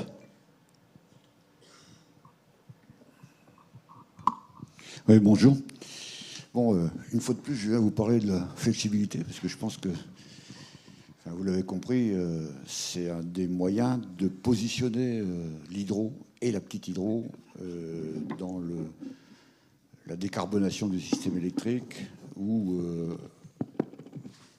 tout le monde ne parle que en fait, d'éolien et de photovoltaïque, parce que c'est là qu'ont être les grands volumes de développement dans les années à venir. Mais l'hydro a un rôle clé, vous l'avez compris, je vous l'ai déjà dit plusieurs fois. Je crois que l'hydro a un rôle clé à jouer dans la flexibilité. C'est un moyen à la fois pour nous d'avoir de la valeur supplémentaire, mais c'est aussi un moyen de nous positionner vis-à-vis des pouvoirs publics, tant au niveau français qu'au niveau européen. Alors, je fais simplement un rappel. On va avoir une arrivée massive de d'énergie variable, l'éolien et le photovoltaïque. On va rencontrer 2 problèmes. Premièrement, tenir la fréquence, éviter le blackout, tout simplement. Et ça, c'était l'étude de France Hydroélectricité avec Compass Lexecon, avec Fabien Roch, que je vous avais présenté, 2020, pas 2021. Souvenez-vous, on a fait face à d'énormes investissements, sur la France seulement, 2 à 4 milliards d'euros par an, entre 2030 et 2050. Il n'y a pas de modèle économique, il y a un missing money à investir dans les moyens de flexibilité, parce que pour l'instant, le modèle économique n'y est pas. Et l'hydro a un rôle clé, mais ça, depuis le début de l'électricité, c'est l'hydro qui boucle le système électrique, parce qu'elle est extrêmement souple. Puis il y a un deuxième problème qui est beaucoup plus ardu, moins connu, nouveau, c'est de gérer les réseaux de distribution, parce que ils vont devenir collecteurs d'énergie. Et là, sur un réseau de distribution, il faut tenir la tension le long de la ligne de distribution à l'intérieur des limites admissibles pour les appareils électriques.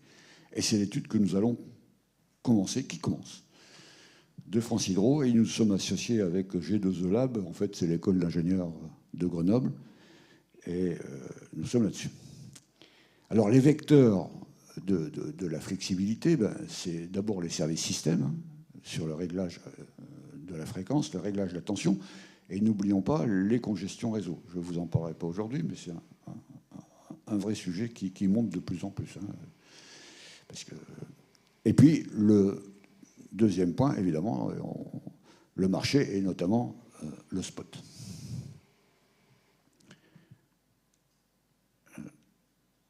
Alors, là, pour l'instant, je vous fais l'état des lieux des services systèmes. On a fait une journée France Hydroélectricité où vous étiez invité, nombre était limité à Energy Pool à Chambéry, qui est un peu un des acteurs sur ce système. Et donc, je vous fais le point à partir de cette journée sur l'état des lieux des services systèmes.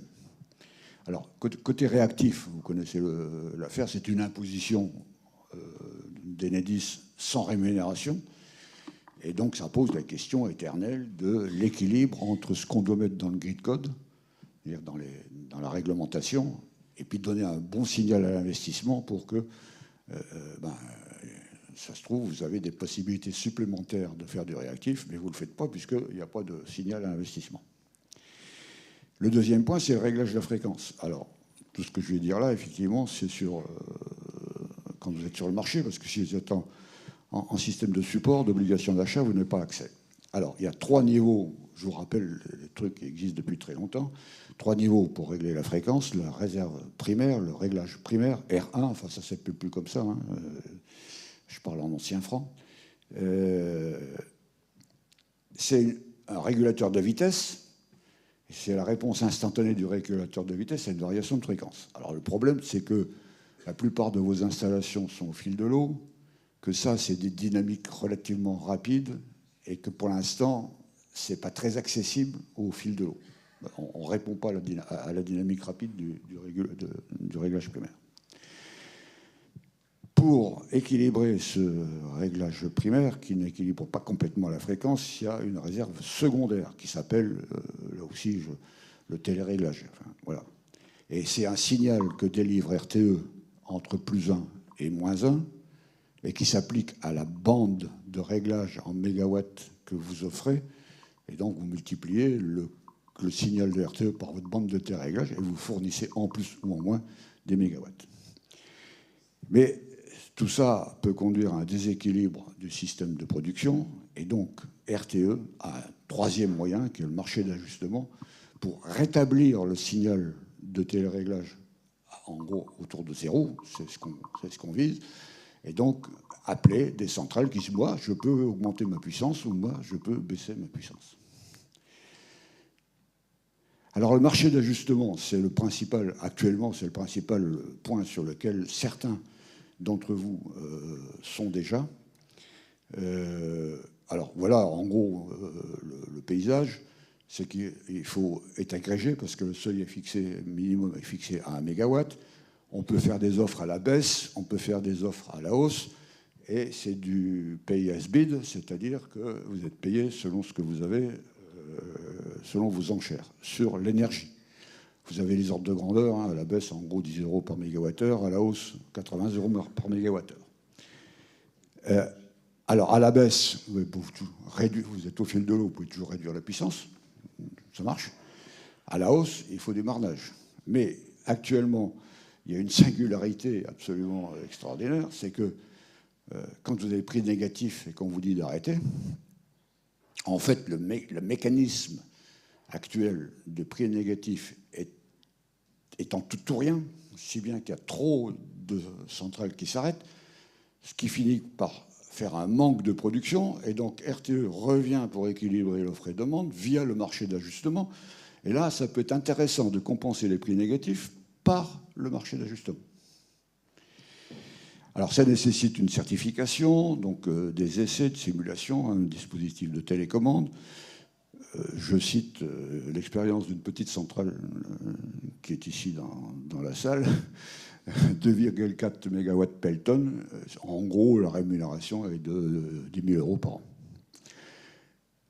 RTE, enfin c'est pas qu'RTE, c'est au niveau européen, projette d'installer un système de rémunération sur l'assurance d'intervenir. Ça, c'est hyper important, je vous l'ai déjà dit.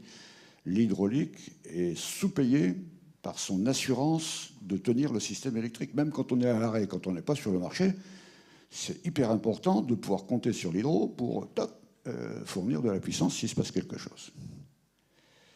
Sur la réserve secondaire, ça c'est encore un peu plus compliqué, donc, parce que c'est un signal, vous voyez, de toutes les 4 secondes. Il faut commencer à réagir en l'espace de 2 secondes.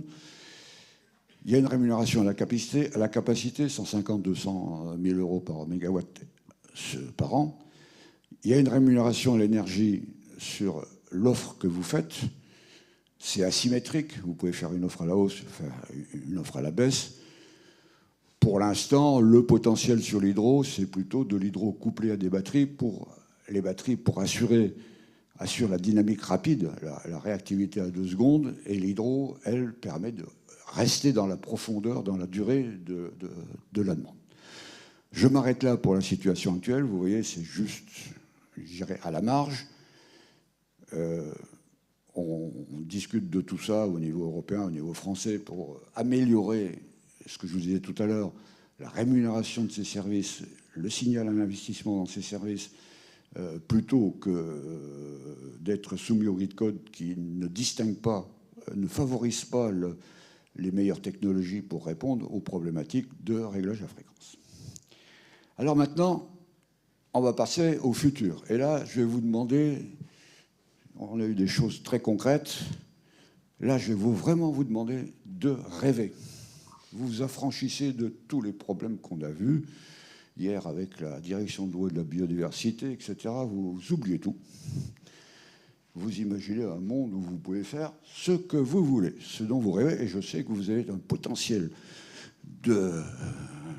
pour ce faire qui est immense. On va avoir un besoin, je me répète, d'accueillir non seulement les énergies renouvelables, éolien, photovoltaïque, mais également, par exemple, les véhicules électriques. Une recharge rapide, c'est ça dépasse la dizaine de kilowatts, enfin 20 kilowatts, 30 kilowatts. Donc ça fait mal sur un réseau de distribution, tout à coup, cloc. Voilà. Et donc, autant sur le système électrique, c'est assez facile, c'était notre étude de 2020, il y a des tas de gens qui font ça, équilibre offre-demande, regarder les coûts, prévoir ce qui se passe, parce que vous comprendrez bien que c'est accessible à un calcul, je dirais, statistique. Autant sur un réseau de distribution, on est un peu ambitieux, je suis un petit peu inquiet, mais bon, on va y arriver, parce que c'est une ligne. Et puis la ligne d'à côté, elle ne ressemble pas, elle n'a pas la même problématique. Enfin bon, voilà. Mais l'idée, c'est de dégager les tendances générales sur ce problème, sur le réseau de distribution. Et donc, ce qu'on ambitionne, c'est de mieux préciser la flexibilité de la petite hydro, la flexibilité de vos installations. Donc en réactif, il va falloir regarder ce que peut donner, enfin, selon que vous avez un alternateur, une machine asynchrone, des batteries de condensateur, etc. On veut aussi apprécier ce qu'on peut faire en actif. Alors aujourd'hui, on ne fait rien, enfin quasiment rien, sauf les quelques-uns qui ont des centrales avec de lac. Mais moduler la puissance. Moduler la puissance, ça veut dire moduler le débit. Moduler le débit, ça veut dire du marnage. Alors là, si Claire Cécile était là, elle ferait des bons comme ça. Hein. Je la fréquente depuis 15 ans ou 20 ans. Et moi, j'ai fait un premier calcul de coin de table avec le recul que je peux avoir. Je suis arrivé sur le parc de Petite Hydro avec simplement 20 cm de marnage. On dégage 300 MW sur une profondeur de 2 heures et c'est répétable dans la journée. Et là, quand on parle de ça à RTE, quand on parle de ça à la DGEC, on voit qu'ils sont intéressés. 300 MW, c'est le volume de réserve primaire, par exemple, ou de réserve secondaire, c'est dans les ordres de grandeur que RTE a besoin. Donc c'est pas ridicule, c'est significatif. Mais là où je vous demande de rêver et surtout d'oublier tout, c'est que vous oubliez complètement votre cahier des charges, le règlement d'eau qui vous interdit le moindre centimètre de marnage. Vous oubliez que l'obligation d'achat vous interdit de faire quoi que ce soit. Vous oubliez tout, vous vous intéressez uniquement à votre centrale. Voilà. Alors, c'est pas un truc extraordinaire. C'est un rôle historique de la petite hydro. La petite hydro alimentait le village. Et pour alimenter le village, il fallait bien régler la fréquence et il fallait bien marner. Et donc, même des volants d'inertie sur des petites centrales hydro, des réservoirs. Moi, j'ai vu des réservoirs taillés dans le rocher pour pouvoir moduler et alimenter en réseau isolé le village qui était à côté. Je me tourne vers l'avenir, il faut penser. Je vois que certains ont déjà évoqué ça. C'est les solutions hybrides. Alors, je n'ai pas noté photovoltaïque et hydro, mais c'est évident, ou autre. Là, j'ai simplement évoqué les batteries. On peut installer des batteries, on peut installer compensateurs synchrones pour faire plus de réactifs, etc. Vous en avez déjà parlé. Une technologie qui émerge sont les mini-steps. Mais mon voisin en parlera. Simplement, par exemple, encore récemment, avec Xavier et Jean-Marc, quand on était rendez-vous à la direction de l'énergie vendredi dernier, quand je leur ai dit, attendez, 100 steps, 100 mini-steps de 10 MW, ça fait 1000 MW, c'est le projet Redena, hein, en gros. Sauf que là, il n'y a pas besoin de tirer une ligne 400 000 volts, on est directement sur réseau de distribution, et on rend des services sur réseau de distribution, qui est en plus de rendre des services au système électrique. Donc voilà, et on va faire face à une vague de renouvellement. Lors de cette vague de renouvellement, il vous faut dimensionner vos investissements, jusqu'où je vais, qu'est-ce que je fais, et c'est donc opportun d'éclairer l'avenir. C'est pour ça qu'il faut rêver. Alors, donc on vient de lancer l'étude vient de démarrer là. Alors, on a pris Noureddine Hadj Saïd, qui était déjà venu ici, que je pense que vous connaissez, professeur à l'école d'ingénieurs de Grenoble, et son équipe de NS3Cube. L'étude va être pilotée par Xavier, moi, et puis Claude Girard nous apportera son concours sur tout ce qui est valorisation. Là, depuis la semaine dernière, Lucie Barbeau, qui est une assistante, qui fait un stage d'assistante ingénieure sous la direction de Jérôme Buire, commence l'étude. Et puis, on va retourner. Ils ont été intéressés quand on en a parlé, mais on a déjà des contacts avec eux pour associer l'ADEME et associer évidemment Enedis, parce que c'est hyper intéressant. Alors, il y a trois étapes, trois objectifs. Premièrement, c'est, comme je vous le disais, inventorier le potentiel de flexibilité du parc de petits hydro, puissance active, puissance réactive, solution hybride. Deuxièmement, c'est là que Noureddine va nous apporter, l'équipe de Noureddine va nous apporter son savoir, c'est quels sont les besoins futurs du distributeur qui est devenu collecteur d'énergie. Et puis, le troisième point, c'est ce qui nous intéresse, qu'est l'argent, qu'est la valeur économique. Et dans la valeur économique, au sens intérêt économique, économie générale, qu'est-ce qui nous revient et de quoi a-t-on besoin pour valoriser tout ça? Et je vous le répète, c'est aussi un but institutionnel pour dire l'hydro, la petite hydro, est au cœur de la décarbonation. C'est un outil dont vous ne pouvez pas vous passer. Alors, on va, là, je vous ai demandé de rêver, mais je vais vous demander de travailler. Et à mon avis, c'est relativement simple. Enfin, j'ai essayé de faire simple. Parce que ce qu'on cherche, vous embêtez pas dans des trucs compliqués, c'est juste des ordres de grandeur. Mais j'ai besoin de votre retour pour quand on va trouver les pouvoirs publics, être crédible. On a une enquête, on a des chiffres, on a quelque chose sur lequel on peut s'asseoir, on ne raconte pas n'importe quoi. Donc je vous propose de distinguer 4 catégories de centrales: les centrales fil de l'eau, pied de barrage, les centrales fil de l'eau avec un canal, une dérivation, un segment court-circuité, les hautes chutes sur prise d'eau et les quelques hautes chutes qui ont un réservoir. Et donc, ce que je recherche, c'est à caractériser les ouvrages hydrauliques, encore une fois en ordre de grandeur, pour estimer le volume de marnage que vous pouvez faire, pour avoir l'effet sur la puissance et sur l'énergie qu'on peut déplacer. Et je répète, parce que les discussions que j'ai eues comme ça, au hasard de mes contacts, affranchissez-vous de toute contrainte administrative, pensez uniquement technique. Capacité de réactif. Alors là, c'est peut-être un peu plus compliqué, mais on vous demandera diagramme PQ, puissance active, réactive. Enfin, on vous aidera.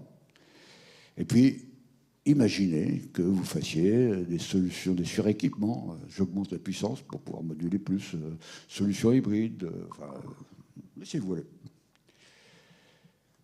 Voilà, moi j'ai fait comme ça pour arriver à mes 300 mégawatts. Vous voyez, alors c'est vraiment... J'ai mis des calculs de baignoire. C'est, vous voyez, en haut, centrale, pied de barrage, j'ai un barrage, j'ai une retenue. Comment j'ai fait? Je vais vous expliquer. Parce que je me suis dit, tiens, voilà, la hauteur de barrage, quelle est la largeur du cours d'eau, quelle est la pente, parce que ça me donne la longueur la longueur du remous, la longueur sur laquelle j'ai ma retenue, ça me donne une surface de retenue, et puis sur cette surface de retenue, si je marne de 20 cm, ça me donne un volume. C'est pas plus compliqué que ça. Mais ça m'a permis d'arriver à mes 300 mégawatts. Quand il y a une centrale avec dérivation, il faut ajouter la variation de volume dans le canal de dérivation. C'est vraiment... Ce que je vous demande, c'est pas compliqué, c'est ce qu'on puisse faire derrière, que Lucie Barbeau puisse faire derrière des calculs aussi simples que ça, mais j'ai besoin de vos données. Alors pour les centrales de haute chute, c'est la problématique est un peu différente et un peu plus simple. Ben voilà. Donc, si vous pouvez compléter rapidement le questionnaire, Jean-Marc vous le diffusera, ça nous arrangerait parce que Lucie Barbeau a commencé lundi dernier. On vous promet de vous transmettre en retour ce qu'on a estimé sur votre centrale, mais vous êtes capable de le faire vous-même. Vous êtes, voilà. J'ai oublié de vous dire que tout ça est inspiré. Nos amis bavarois, de la petite hydraulique bavaroise, sont en avance sur nous. Ils ont fait la même étude avec l'université de Munich. Ils sont arrivés au même chiffre, en proportion de leur parc. Et quand ils ont... Ce que j'ai retenu de leur rapport et de mes contacts avec eux, c'est que très vite, ils sont tombés sur le fait qu'il y avait besoin de visites sur place, quoi. Donc, si vous en êtes d'accord, eh bien, on contactera certains d'entre vous, ou dites-le que vous êtes prêts à recevoir pour mieux apprécier les choses. Parce que l'hydro, c'est toujours des cas particuliers, c'est toujours tordu. Alors évidemment, on espère une réponse rapide. Jean-Marc a très justement suggéré de faire des visios pour répondre à vos questions, parce que je suis sûr que vous en aurez. Et évidemment, comme dans nos enquêtes sur vos coûts de production pour négocier les tarifs, c'est confidentiel. France Hydro vous garantit la confidentialité. Oui, j'ai oublié de vous parler, juste si j'ai encore un moment, parce que je ne l'ai pas mis là. Mais les centrales influencées et les chaînes de centrales, Famille Jouval et sur le Lot, là, ils sont tous les uns derrière les autres, les centrales. C'est un cas qu'il faudra qu'on regarde, parce que c'est un cas un peu plus difficile. Il faut tenir compte des influencements, des temps de transfert de l'eau. Mais en même temps, c'est un cas beaucoup plus intéressant, parce que je l'ai fait dans ma carrière sur le Rhône, j'ai commencé à le faire sur la Durance, etc. On peut dégager des grandes possibilités, et surtout, ça permet de démoduler les variations de débit sur la dernière centrale. Alors ça suppose évidemment un accord entre les différents exploitants. Voilà, je ne vais pas plus loin pour vous dire qu'effectivement, il peut y avoir des cas un peu plus compliqués. Voilà, je vous ai demandé de rêver et de travailler un petit peu. Et merci beaucoup, parce que vraiment, c'est pour moi un grand enjeu pour l'hydro. Merci Ghislain. Je propose, Jean-Marc, d'enchaîner sur le témoignage de Benoît Badin, et puis on prendra quelques questions à la fin. Donc Benoît Badin, vous développez avec la société STEP 73 un projet de mini-STEP. Ce qui serait intéressant de comprendre pour l'Assemblée, c'est quelles sont les caractéristiques de votre projet. Et puis, peut-être pour introduire ça, comment vous en êtes arrivé à le développer. Bien sûr.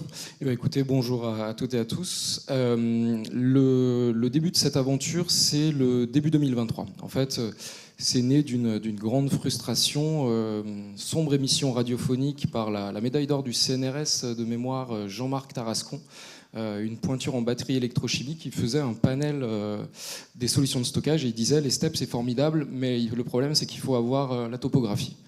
Et là, de rage, j'ai jeté ce que j'avais dans les mains en disant mince, il y a bien des gens qui ont la topographie, c'est nous en Savoie. Je suis sombre conseiller municipal dans une petite commune à côté d'Aix. Et on a régulièrement sous les yeux le dernier maillon géologique de la chaîne du Jura. C'est le point de vue duquel est pris cette photo. Et là, on est en mesure... Oups, pardon. Elle est folle.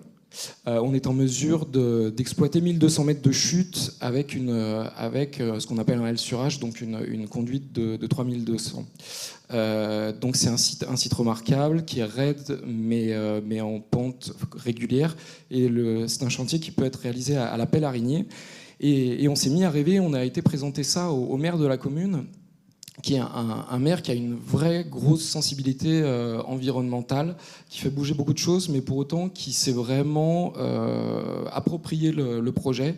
Et il nous a pointé des sites qu'il considérait comme étant favorables sur une carte, des choses complètement contre-intuitives, un parking en haut de cette fameuse crête, un belvédère, un parking qui devait être refait, et 1200 mètres plus bas, un délaissé d'une plateforme de travaux publics. Et entre ces deux espaces, on a en fait d'anciennes combes de débardage de bois. Et en fait, on a vu prendre quelque chose qui est une mini-steppe qui pourrait être réalisée sur des zones déjà anthropisées. Et là, même si ça paraissait initialement contre-intuitif, on a commencé à se sentir prendre quelque chose. Et on a donc lancé ce travail de développement pour essayer de faire naître ce sujet-là. Alors, il y a encore 2 ans, je vous aurais dit que c'était l'Arlésienne. Aujourd'hui, l'intervention juste avant de Ghislain laisse penser qu'on est je ne sais pas si c'est quelque chose que tu mettais dans la catégorie du rêve ou pas. Nous, on aime à penser que c'est plus du registre du rêve. Et on parle dorénavant d'une batterie hydraulique de 5 MW pendant 3 heures, donc 15 MWh. Si on pense de manière caricaturale, c'est 2 cycles pointe-creux. Or, on a un accord de collaboration avec Energy Pool, et c'est un petit peu ce que vous disait Ghislain. En fait, le fonctionnement imaginé, il est beaucoup plus dynamique que ça. C'est-à-dire qu'il y a toute cette rémunération sur les services systèmes qui sont en jeu. Parce qu'il y a vraiment ce raccordement sur ce réseau de distribution pour venir équilibrer tout ça, comme le font aujourd'hui les batteries électrochimiques. Sauf que par rapport à une batterie électrochimique, on a une maîtrise technologique en France et ou en Union européenne. Je veux dire, le hall qui est juste sous nos pieds tend à le prouver. Si on regarde, pas simplement par une vision financière, mais si on met en ligne de compte l'empreinte environnementale, c'est nettement plus faible, parce qu'effectivement, c'est un chantier qui est impactant, mais qui a une durée de vie qui est au bas mot de 30 ans. Ces batteries stationnaires, vous le savez, c'est des renouvellements tous les 10 ans en moyenne. Encore une fois, c'est une toute petite intervention que je vous fais là, j'ai pas le temps de développer ce sujet-là sur les terres rares, la dépendance géostratégique, etc. Et c'est une solution également qui apporte cette inertie, qui apporte traditionnellement l'hydroélectricité, ce que ne savent pas faire les batteries. Donc vraiment un projet qui arrive à prendre de la tournure, et un caractère qui arrive avec des dimensions innovantes. Il n'y a aujourd'hui pas de step connecté sur le réseau de distribution, puisqu'effectivement c'est un problème nouveau, donc ça c'est une première chose. C'est une conception, je ne vous l'ai pas encore précisé, qui est en pur bassin fermé. On était tout à l'heure au-dessus du lac du Bourget, mais dans cette conception sur ces zones anthropisées, on a à chaque fois des bassins qui sont fermés. Alors ça nous coûtera cher, mais ça a le bon goût de faire en sorte qu'on puisse rêver un projet concret et pas d'avoir une ZAD, ce qui, dans ce genre de développement, est un risque non négligeable. Pas de lien, là aussi, avec les milieux aquatiques. Donc l'idée, c'est de se faire instruire en ICPE, parce que si on ne touche pas à un cours d'eau naturel, n'allez pas me dire qu'il est judicieux de se faire instruire par la loi sur l'eau. Et il y a toute cette dimension d'optimisation à l'échelle locale. Aujourd'hui, Enedis, c'est clair, n'a pas de maturité sur ce sujet. Ils sentent qu'ils ont un problème, mais ils n'ont pas encore l'appréhension de ce problème-là. Donc on a un projet avec ces dimensions innovantes qui présentent une belle acceptabilité a priori, et ce d'autant plus qu'on embarque, comme c'est souvent le cas dans l'hydro, une dimension de multi-usage. Pour nous, c'est un sujet de protection incendie. En Savoie, là aussi, dans la rubrique des problèmes auxquels on n'était pas confronté, il y a dorénavant le sujet des incendies. Ce que vous voyez, c'est une montagne karstique couverte de buis en pente raide. Et le colonel des pompiers vous regarde droit dans les yeux et vous dit que si par malheur il y a un incendie, il vient protéger le Bourget du Lac en bas, il protège en haut l'actif stratégique qui est l'antenne de relais, et le reste on regarde brûler. Sachant qu'en face vous avez Aix-les-Bains avec une grosse économie du tourisme. Donc voilà pour ce qui est de notre projet. Et en revanche, vous sentez bien, j'imagine, un potentiel pour une forte réplicabilité. À partir du moment où vous avez la topographie, il y a probablement quelque chose à faire. Et ce, d'autant plus que il y a des bassins existants dans ces zones montagneuses. Et c'est aussi quelque chose qui est en faveur de notre projet, c'est les résonances qu'il y a avec les réservoirs de neige artificielle, qui est un gros enjeu pour la Savoie et qui a vocation à aider et à faciliter ce premier projet. Pour autant, si vous deviez en douter, nous n'avons pas tranché le nœud gordien du modèle d'affaires, c'est-à-dire qu'il y a une valorisation existante sur les marchés de l'énergie.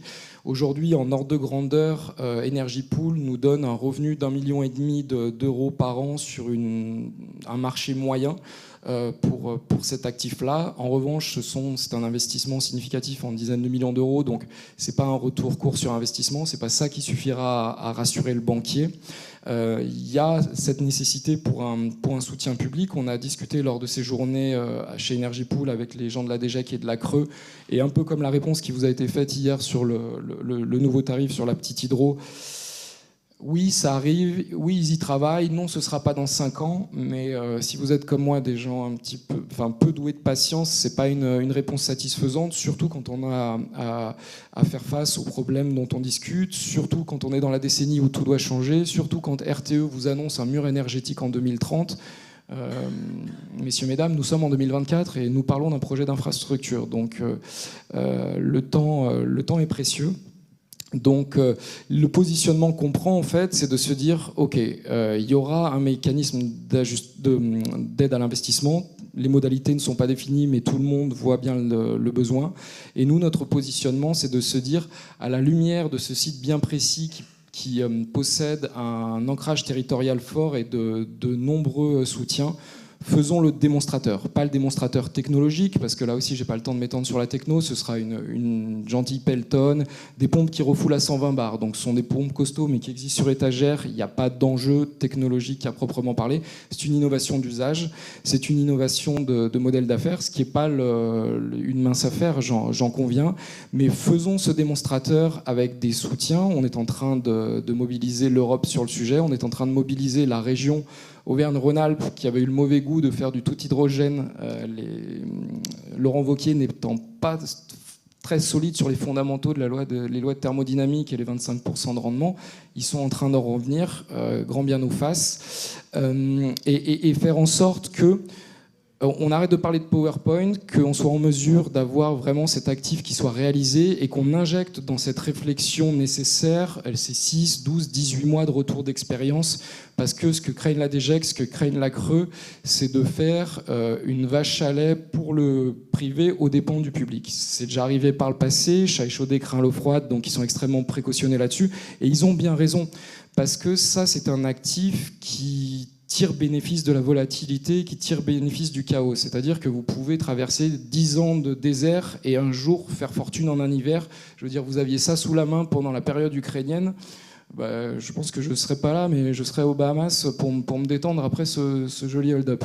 Donc voilà, c'est un petit peu le cadre de ce projet. Nous, l'idée, c'est vraiment de faire ce premier projet qui a vocation à débloquer la filière. Voilà en quelques mots très ramassés ce que je voulais essayer de vous dire sur le projet. Merci beaucoup Benoît pour ce témoignage passionnant. Ghislain, tu voulais intervenir ? Oui, je veux juste en profiter pour donner une information. La DGEC a consulté au printemps dernier sur le système de support approprié pour boucler l'économie des steppes. Alors, ils ne pensaient pas mini-steppe à l'époque, hein. Ils pensaient plutôt au lac Noir, à côté de chez moi. Enfin, c'est 100 mégawatts le lac Noir. Alors, la réponse de France Hydro, simplement, je voudrais que ça soit clair, parce que l'économie d'une steppe, ce n'est pas uniquement du transfert d'énergie. Le transfert d'énergie, ça compte, hein, entre le spread sur le spread, entre l'off-peak et le peak. c'est deuxièmement les services systèmes, je viens de vous en parler, et c'est troisièmement, et ça a été bien expliqué là, l'optimisation de portefeuille. Diminuer, gérer les écarts, etc. Et ça, quand vous avez un gros portefeuille, quand je m'appelle EDF, NBV ou je ne sais pas quoi, ça vaut. J'ai en tête, mais ça commence à dater, donc les choses ont évolué, une étude d'Hervé, qui est un des gros électriciens allemands, un tiers. La partie dont je vous parle, là, c'est un tiers. Voilà. Alors, on a répondu là-dessus, et on a dit, nous, on voit plutôt un soutien à la capacité installée, mais il y a une condition préalable si vous voulez lancer des appels d'offres sur les steps, et on l'a encore répété vendredi dernier, c'est d'assurer l'égalité de concurrence. Parce qu'une step de 4 heures ou une step de 8 heures, c'est pas le même équipement, c'est pas le même coût. Une step qui est capable de moduler en pompe ou ne pas moduler, ce n'est pas le même coût, c'est pas le même matériel. Et au passage, il faut noter que dans le futur système, on aura surtout besoin de moduler le pompage, parce que ça sera les périodes où on sera... Pourquoi on aura besoin... Dans les périodes creuses du futur système, on sera sur de l'éolien et du photovoltaïque. On n'aura plus d'éléments pilotables. Le nucléaire sera arrêté, les quelques centrales thermiques qui seront arrêtées, on n'aura plus que Donc il faut pouvoir en face équilibrer cette variation d'éolien. Donc c'est justement en pompage qu'il faut pouvoir moduler. Donc ça vaut cher. C'est à l'État de nous le dire, et à l'État de le financer. Et troisièmement, démarrer en 5 minutes ou démarrer en 1 minute, ça vaut cher. J'ai en tête, mais c'est juste une conversation de bistrot, hein, mais c'est là où on a les vraies informations, Gilboa en Israël que EDF a construit pour le compte des Israéliens, le GRT israélien a payé 1 million d'euros la seconde gagnée au démarrage pour 300 mégawatts installés. Voilà, on est là-dessus. C'est tout. J'arrête parce que c'est long. Tu peux préciser, Ghislain, que c'est pour la raison de cette diversité d'installations et d'outils qu'on a porté cette affaire avec le syndicat des énergies renouvelables et la commission hydro. Et justement, pour continuer sur Gilboa, le modèle de Gilboa est extrêmement intéressant. C'est un outil qui est mis à la disposition du gestionnaire de réseau israélien, puisque Israël est un petit peu une île électrique. Et donc du coup les investisseurs ont une rémunération garantie, le gestionnaire de réseau joue avec cet outil comme bon lui semble, extrêmement confortable. Et dans la dimension, j'ai pas assez souligné ça, donc l'idée c'est d'équilibrer le réseau Enedis. Les fameux marchés de l'électricité de service système dont on parlait sont des marchés nationaux. Donc en fait là on voit une incohérence qui est quand même relativement profonde, et c'est là où on se dit que le système de marché risque quand même de ne pas émerger tout de suite et qu'il faut se donner les moyens d'avancer là-dessus. Mais on a été, j'ai un associé dans la salle qui a tenté le coup de parler de ça à Enedis en disant, ben voilà, on vous met un outil d'équilibrage réseau à disposition dans une pure analogie Gilboa. Là, je pense qu'on était un petit peu trop en avance pour eux. Mais là, en tout cas, la discussion est passionnante. On peut prendre quelques questions.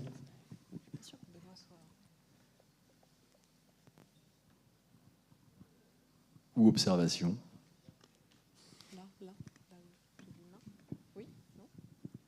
Une toute basique pour introduire les débats. Qui êtes-vous, Step 73 ?